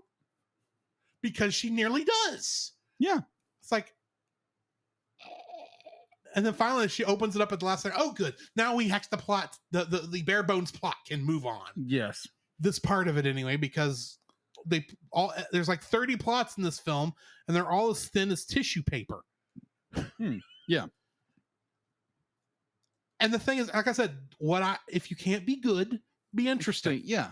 Don't be dull. And the thing is, there is a lot of small things that are interesting throughout this that kind of keep it elevated. Yeah. But a lot of it's dull. Yeah. Agreed. There's a lot of stuff. It's like, I don't care about these bumbling idiots who can't steal out of the ship cabin. I don't care about that. I don't care about the and I got to realizing I maybe cared about Angelica's story. Yeah, because she's the protagonist, the major protagonist. Yeah, she's obviously the one this story is focusing on, and I kind of cared for her because they put the most work into what she was doing, and with William, admittedly.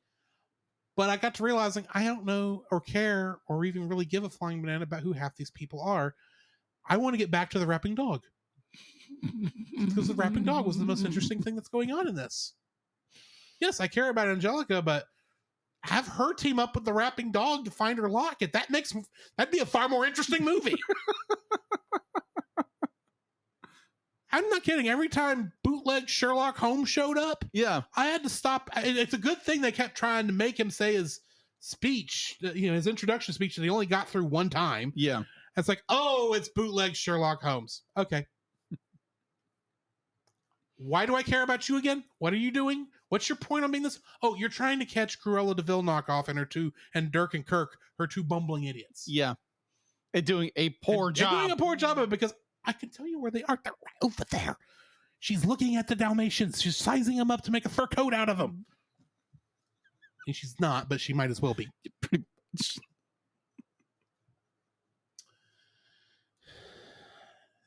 The dog, the rapping dog, who is letting us know it's party time. Yes. Is the most interesting thing in this film. Yeah. And that is why it's a dislike, because if you're going to have a bad but interesting film, you have to have more than one thing that's really interesting. Yeah. I mean, admittedly, you've got the Mexican rats or Mexican mice. And they have their song in the middle near the end of it. I'm thinking, okay, that's kind of interesting, except I don't care about these characters. And it's been 45 minutes into this film. Yeah. And I don't care about these characters. They had one other line that says, oh, we've been on tour for a long time. It's like, you know what? I watched Speedy Gonzalez growing up. I don't really care too much about, the Mexican stereotyping and all that some people get weirded out on some of the reviews of this film. Yeah. This is not even really that bad next to Speedy Gonzalez himself, which the Mexicans won't let you cancel him. So that's true. I'm not lying there. And he's not. When you have Gabriel Iglesias voice him in a movie, yeah, you kind of lost the battle. But that was interesting, but it's just like, especially since the song makes no sense whatsoever. But it's like, I don't even care about these people. But the only thing that I thought was interesting is like, oh yeah, everyone almost left Fat Cat and Bat Dog down in the hole to drown. But of course, knockoff Fievel has to save them. Yeah. Fair enough. Moving on. Rapping Dog, most interesting character in the film. All right. So what is your score? I give it a 1. Okay. It's better than it's not as good as Emoji Movie. Because Emoji Movie has enough money behind it that it actually helped it a lot. Yeah. Through a lot of its weirdness. Yeah. It's better than Food Fight, but that's not saying much. That is true. It's trying. This is the kind of thing where it's like, if somebody were, if a bunch of people come over and says, hey, I got an idea. Y'all want to watch a really bad movie and make fun of it? They go, sure. It's like, okay, let me plug this bad boy in. Let me go to YouTube right quick. And we're going to watch Titanic. The legend goes on. I love you have to do that every time. Anyway, that brings us. What are you rating it? Sorry, I'm gonna give it a 2. I'm gonna give it 2. There's little parts here and there I really enjoyed.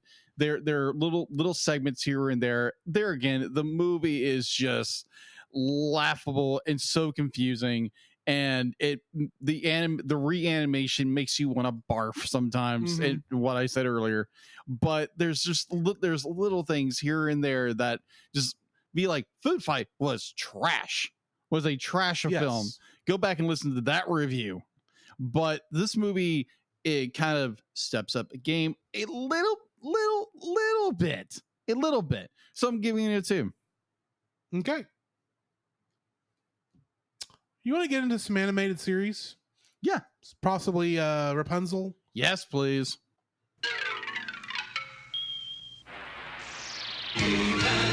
and the masters of the universe. Cats are on the move. Cats are loose. Cocktails, woo.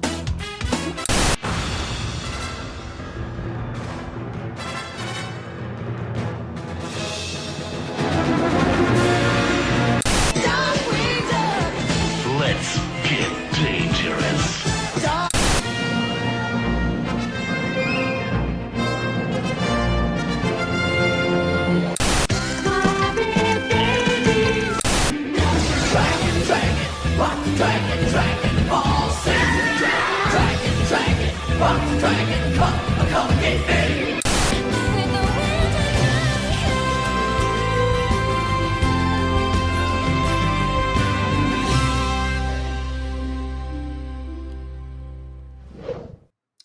First episode tonight is a character episode, and the final character episode for our good buddy Eugene Fitzherbert. Flynnposter, directed by Tom Caulfield and written by Ricky Roxburgh. Summary goes, Eugene must track down and confront a thief who has stolen his former identity, Flynn Rider. Cast includes Clancy Brown as King Frederick, Julie Bowen as Queen Ariana, Chris Diamantopoulos as Flynn Rider / Brock Thunderstrike. Yes. Jeremy Jordan as Varian, Lance Henriksen as the Baron, Vivian Vencer as Kiera, Diedrich Bader as Stan the Guard, Sean Hayes as Pete the Guard, Charles Halford as Vladimir, and Steve Blum as Attila. The episode title is a play on the words imposter and what Rapunzel calls Brock Thunderstrike, due to him tarnishing her boyfriend's former reputation as a thief. And it's revealed in this episode that Eugene's wanted posters always got his nose wrong because the person who created the posters had damaged glasses. Yes. Fair enough. Makes sense. This is a really good episode. It is. And there was a part there, the minute they stole the crown, the same way Flynn Rider stole it in the movie, I thought, they're not going to do that. They're not going to have this whole thing repeat, but with the new Flynn Rider experiencing what old Flynn Rider experienced in the movie. Yeah. And they do. It became ridiculous after a point. It's like when he first meets Rapunzel, it's because he's tied to a chair in Rapunzel's hair. It's like, okay, what's next? At the end of and there's a couple other moments where it's like matching exactly, but my favorite one, and the one that made me have to pause the episode, is when they're getting attacked by the Baron, and Brock hits the Baron over the head with the frying pan and says, I've got to get me one of those. And I thought, I wasn't expecting it because it'd been a while since that joke was played. Yeah. He's copying Flynn Rider so much that his initial appearance is just like Flynn Rider's initial appearance. Yeah. And we played that joke out because we were in the middle of the thing and they're fighting the Baron. And it's like, okay, where's this going to go? I know he's going to come back. That's how this is going to work. It's how these shows think these are. I doubt they're going to really just decide to not have come back unless you're just going to be weird about it. Yeah. And all of a sudden it's like, they didn't just do that. But anyway, yeah, I love that part of this. It's like every time they're hitting every single one of those original points. Yeah. I half expected them to be, they even go to the Snuggly Duckling. Yeah. They don't even get to go to the Snuggly Duckling much anymore. And they went there. And how does he escape the Snuggly Duckling? Same place he and Rapunzel escaped in the movie. The only thing we didn't see is the return to the logging camp. True. Probably because we didn't have time. Probably not. But yeah. Oh my gosh. But this whole episode is great. It is so good. And it gives us some good character development on Eugene now that he's going to be captain of the guard. Yeah. I like how they set that up. Yeah. Is that because the episode starts. Sorry, I don't mean to cut you off. No, go ahead. The episode starts and it's a battle between, the guards and Cassandra. Yeah. I'm going, this is playing rather early. I didn't think they were going to be playing into this until at least, the next episode. And you see the captain of the guard. It's like, yeah, it makes sense. He's going to have to go up against his daughter. That's an interesting thing to concept. And then it's a dream sequence. Yes. And he's realizes he can't attack his girl. Yeah. His little girl. And they understood. And they let him step down. Yeah. Which I really enjoyed. Yeah. I mean, I love that. I was like, it's like they really went there. Because it'll be like the entire, season 3, it's the captain of the guard struggling with this idea that be like, should he be the captain anymore? And he wants to find his little girl. Yeah, you go back to the season 3 island episode. Yeah. And when he's had taken the wish totem thing and wished for Cassandra to come back, and you get the flies of the everything turning into Cassandra to attack him. Yes. The party. It's just hilarious. But that whole thing is like he wants his little girl back, and he almost is not taking no for an answer. And he realizes, he's stuck between. He's got a Kobayashi Maru situation going on where he's sworn to protect the kingdom. He can't fight his daughter. Yeah, he can't. She's the one attacking the kingdom. Yeah. You got to make a choice. And he chose, I can't do either one. So I'm going to have to step down and not be in that position. And then they give it to Eugene.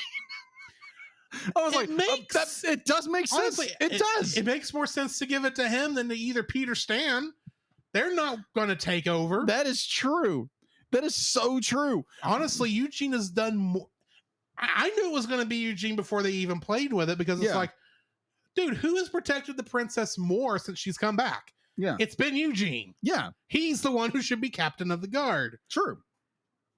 At least until they finally get married and she becomes the reigning queen and he gets to be her prince consort and doesn't have to be captain of the guard anymore, and they can give it to somebody else. Yeah. Probably Lance.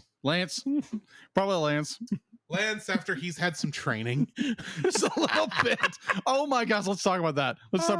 Okay, so Rapunzel and Eugene have to go wherever they're going to go find the imposter. The Eugene. So they leave. It says the captain of the guard has to stay there. They leave Eugene in charge. Lance in charge.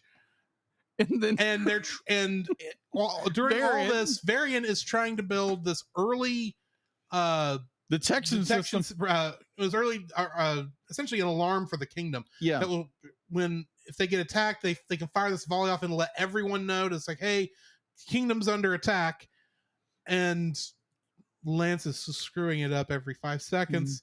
Because he thinks he's in charge, and of course he pays for that by being deaf for the last half of the episode. My gosh, yeah. And so I say he's deaf in the next episode too. But that was all absolutely things considered. Yes, absolutely hysterical. Because definitely towards the end, kind of jumping ahead towards the end of the episode, is that Eugene is like, "Oh yeah, I learned this very valuable lesson," and Lance can't hear a thing. And he's telling it to Lance.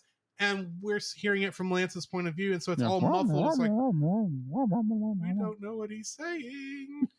We kind of know what he's saying because we were there, but it's like, and it's funny. Admittedly, it is funny. Very funny. Anyway, just oh my gosh, because Lance just be more like, it's like, hey, I'm in charge. Be like, it's like, he's just trying to play it safe. Yeah, you think? Yeah. And he pours all the batter and it blows up. I love that point there. After it blows up, Varian just looks over at Lance and says, you added more of the Flintonian to it, didn't you? Yeah. And Lance goes, what? I made it better. It worked, didn't it?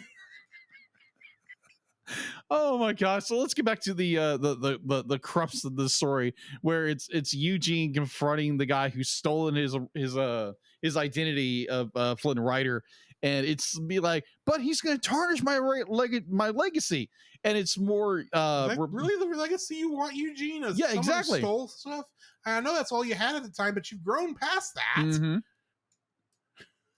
Yeah, you're going to be the prince consort of the kingdom of Corona. You do know that. Yeah.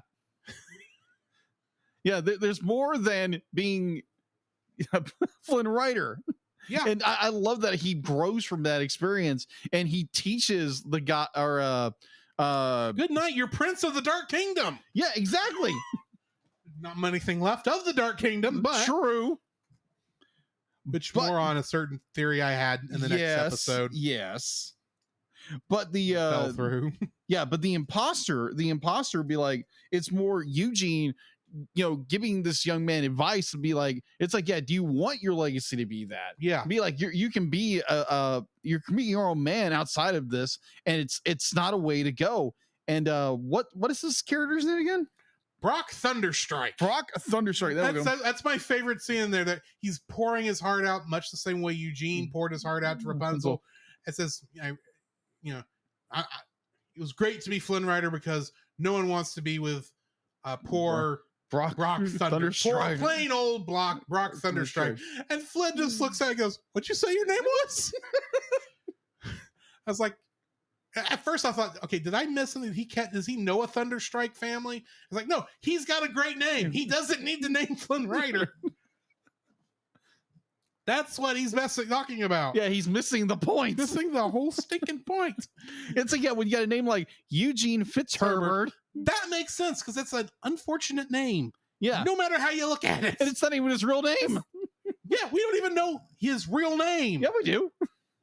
We know Flint Rider. We know Eugene Fitzherbert. What was his name at the Dark Kingdom? Hold on. They said it, but it's like They said it. Hold on. He barely ever went by it, so it doesn't really matter. Because even his dad's calling him Eugene now. Yeah. But nuance. Be like, yeah, he actually does have an actual Bruce name. Campbell's calling him Eugene now, so that's all that matters. Agreed. Anyway. Yes. It was a good episode. Horace. That's it. Horace. It's actually is worse than Eugene. It's worse than Eugene. But anyway. Yeah. This is a good episode. This is a good episode. And it's a great way to tie up, I think, Eugene's character arc for the series. Yeah, agreed. Granted, he's got 4 more episodes after this. Mm-hmm.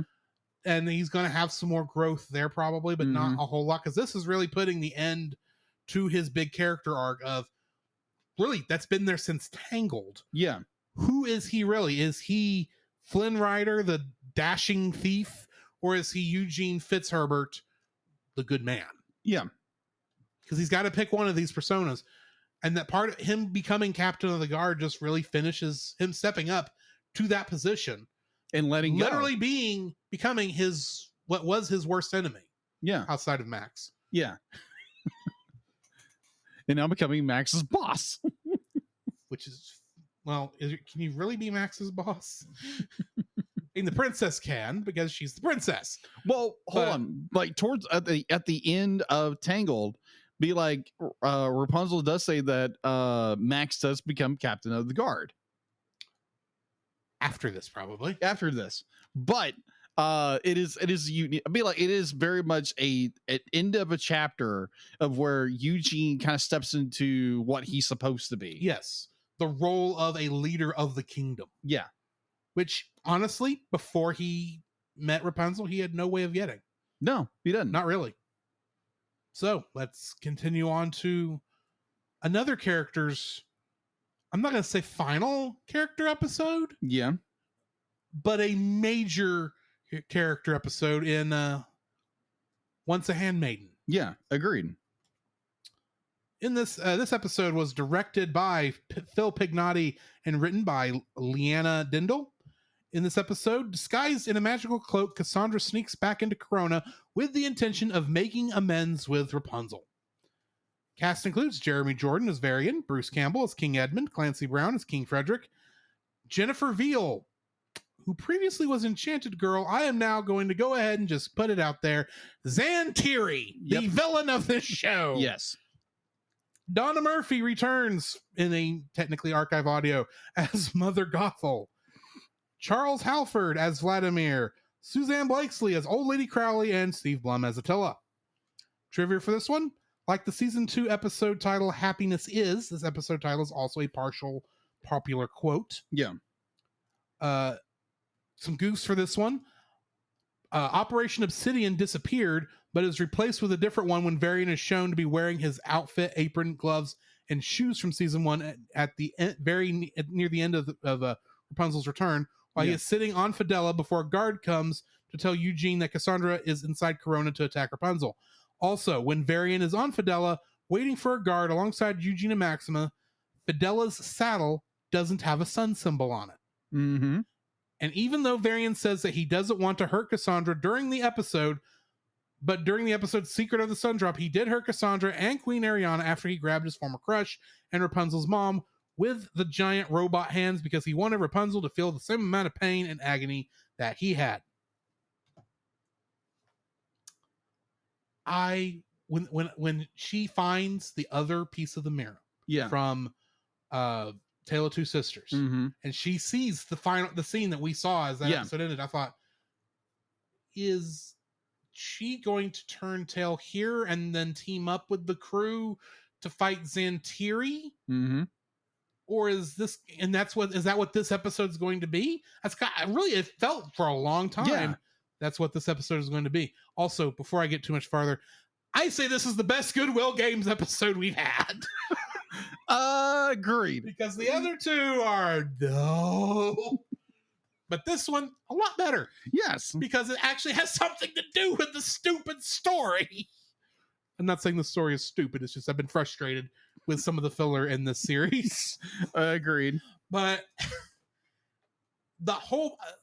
I was really hoping by the end of this, it was going to turn into, she's done with Xantiri. She's back on the side there of the Rapunzel. And I thought maybe perhaps the series finale was just going to be all three of them teaming up to take on Xantiri. Nope. I don't know how the last 3 episodes are going to go that we're reviewing next week. Oh, they're good. I haven't watched it yet. But, wow, the end of this episode. Yeah. Wow. Xantiri, I hate you more than I hated Mother Gothel. Actually, that's not true. I still hate Mother Gothel more. Because, it's that love to hate thing. Yeah, exactly. Xantiri is just comically evil so far. Hasn't really done anything that's makes me hate you, except little things here and there that sets her plans or his plans, whatever gender they are, off. But for the most part, it's just been, hasn't really done anything. She's done some insidious things. Yes. But for the most part, it's still not, we're still focusing on Cassandra as the villain. Yeah. She's still the Darth Vader to her. They're still focusing on the Darth Vader, and they haven't focused on the Palpatine yet. Yeah. For lack of a better analogy. Oh, that'll come. Oh, I'm sure, because we've only got 3 episodes left, people, before we're done with Rapunzel's Tangled adventure, and then only 1 short after that to finish all of the Tangled chronology, for lack of a better term, Tangled canon. Yeah, there we go. So, and we haven't figured out how we're doing that yet, but this episode is so good. Yes. It is. There were times it really felt like they were about to get back together. It was this close. And the part that was really getting to me is when they're in the play. Cassandra is having to play Rapunzel and see the events of the end of the beginning of season 3 from Rapunzel's point of view. Oh, yeah. And because Attila just leaves, as he won't do improv, and Rapunzel jumps up to play Cassandra, and now she's seeing it from Cassandra's point of view, and it confuses everyone in the audience. It's like, well, wait, I thought she was the bad guy, and Rapunzel was a good guy. Says, who's really the villain of this piece? And they both say at the same time, it's complicated. It's like, yeah, that's 9/10 of the point here. Yeah. You are really, this was a nice kind of compression of the relationship issues Cassandra and Rapunzel have had, I think, really through season 2 and 3. Yeah. And some of season 1, but season 1, it was not much. Yeah. It really felt like they were coming to a head, and it was going so well until Varian had to bring Project Obsidian to stop Cassandra. Yeah. And really, that makes some sense. But Xantiri had to push the plunger. Yeah. Yeah. And everything goes to pot. Yeah. Just correct me if I'm wrong. Where doesn't Xantiri pull the cloak off of a... Yes, she does. Yeah, that's what I thought. But at the same time, I'm sitting there going, Cassandra, just take the cloak off. Rapunzel is right there. She will protect you from these people because she might as well be the queen right now. Yeah, pretty because much. She has the power. The actual king and queen are not doing jack squat. That is true. I'm sorry, King Frederick, you hadn't done anything all season. True. Your daughters do primarily it. She's done more work than you have. Now, granted, up until what was that, halfway through the season, you had amnesia. So I will forgive you for that much. It's fair. Up to the King and Queen of Hearts, I think it was. I think that was the name of the episode. Yes. But anyway, she's just talk to each other. This would save so much time. You were in a private place where y'all could talk and get it out. And you left to go to another private place where Zantiri could take the cloak off of you. Cassandra, what the crap are you doing? This is still a good episode. Yes, it is. And I know they could not. Granted, I think it would have been cool for Cassandra to turn on Zantiri in this episode and then them both having to fight, and then maybe Cassandra gets kidnapped and, I don't know, brainwashed or something. I don't know. Pull a Power Rangers in space. That's honestly, that's where my brain went. It's like, yeah, go Stronema on her. But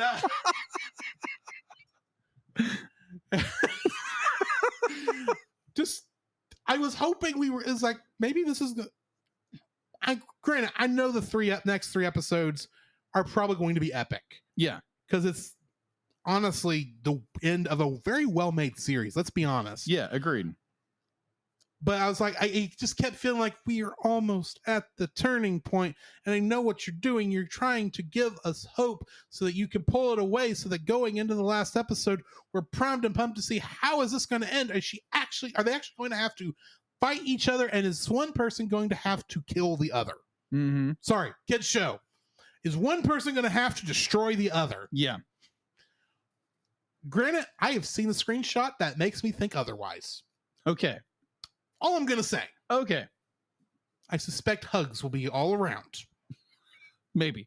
But until that moment, we've got 3 episodes that are, whose names are in Latin, I must add. Yeah, they are Latin. They are Latin. It's like, what is this? Final Fantasy? One-winged Cassandra? Oh my gosh. I need to edit that now. After I see the episode, because that's where all the good fight scenes are going to be. It's going to be good. It's going to be good. But anyway, I'm going to let you talk here in just a second. I'm almost done. This is a good episode. It is. It made me.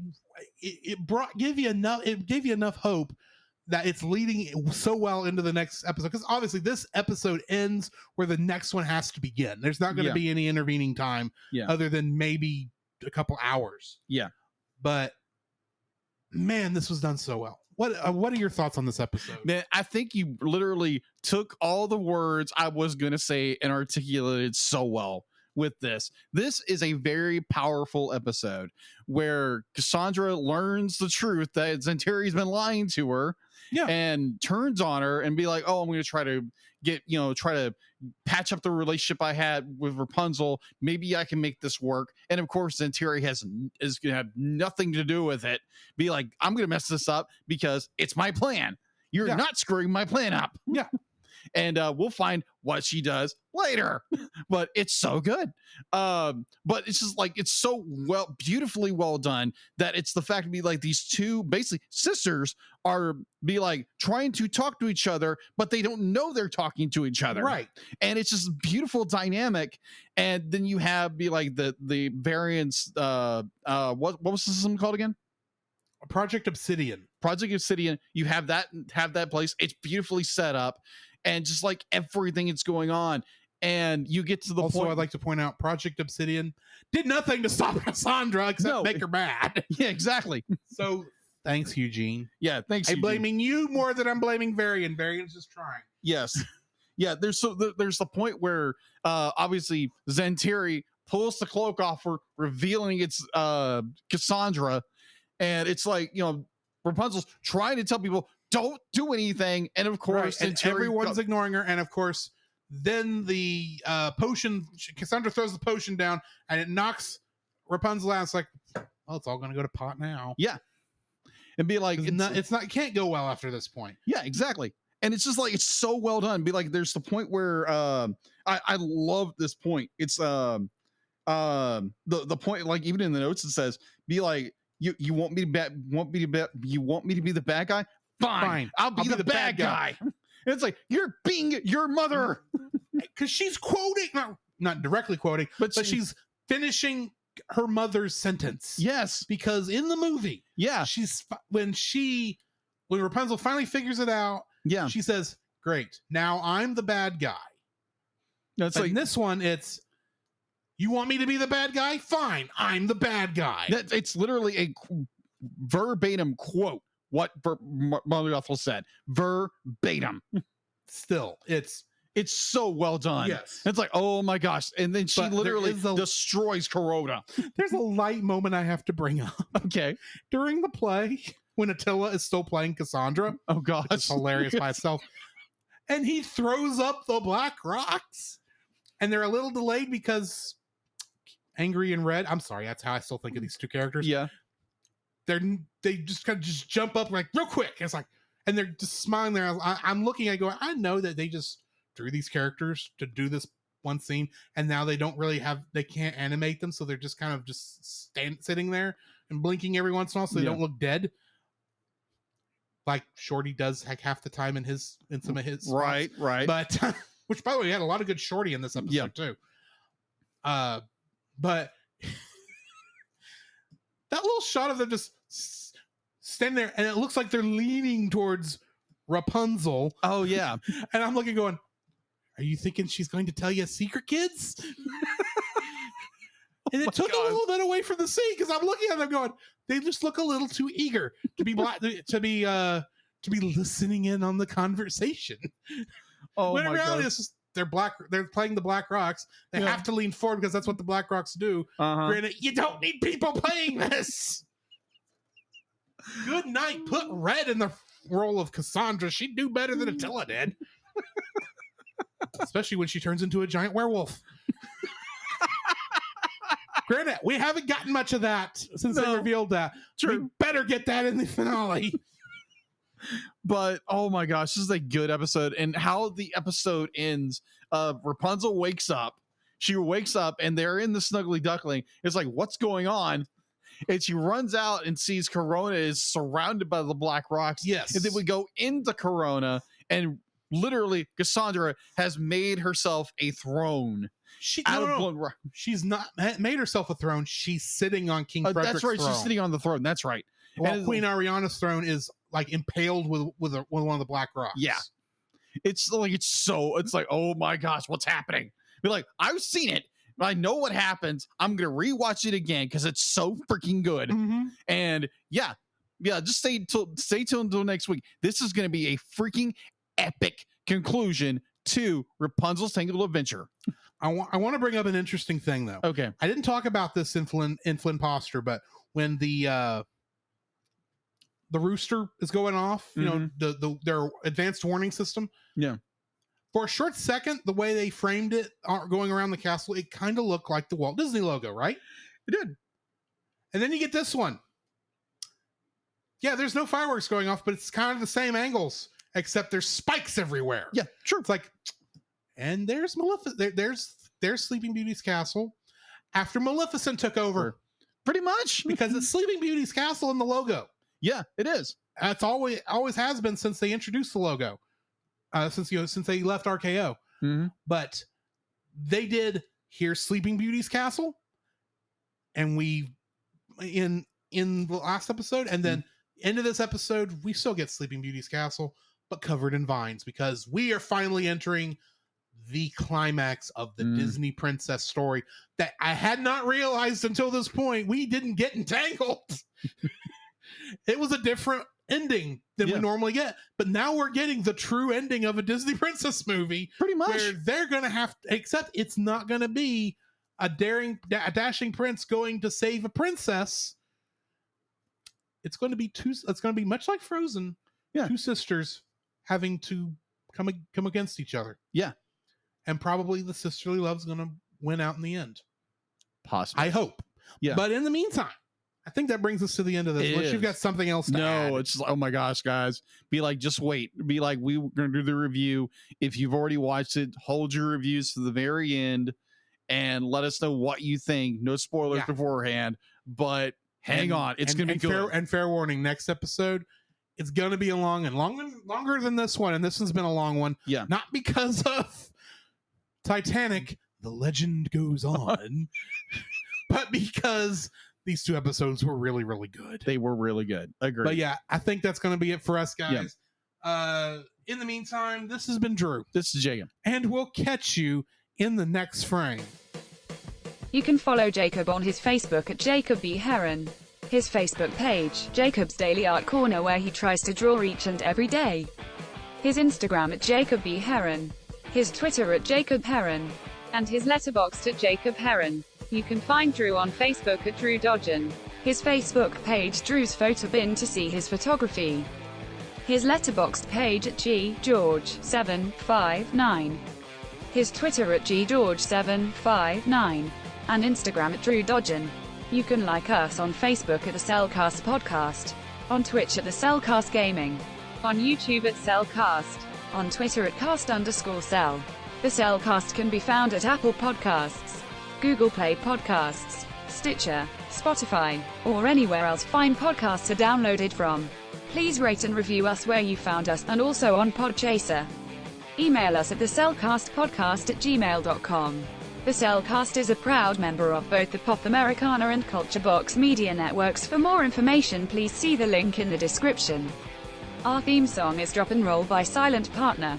And remember, that's Cell, with a single L.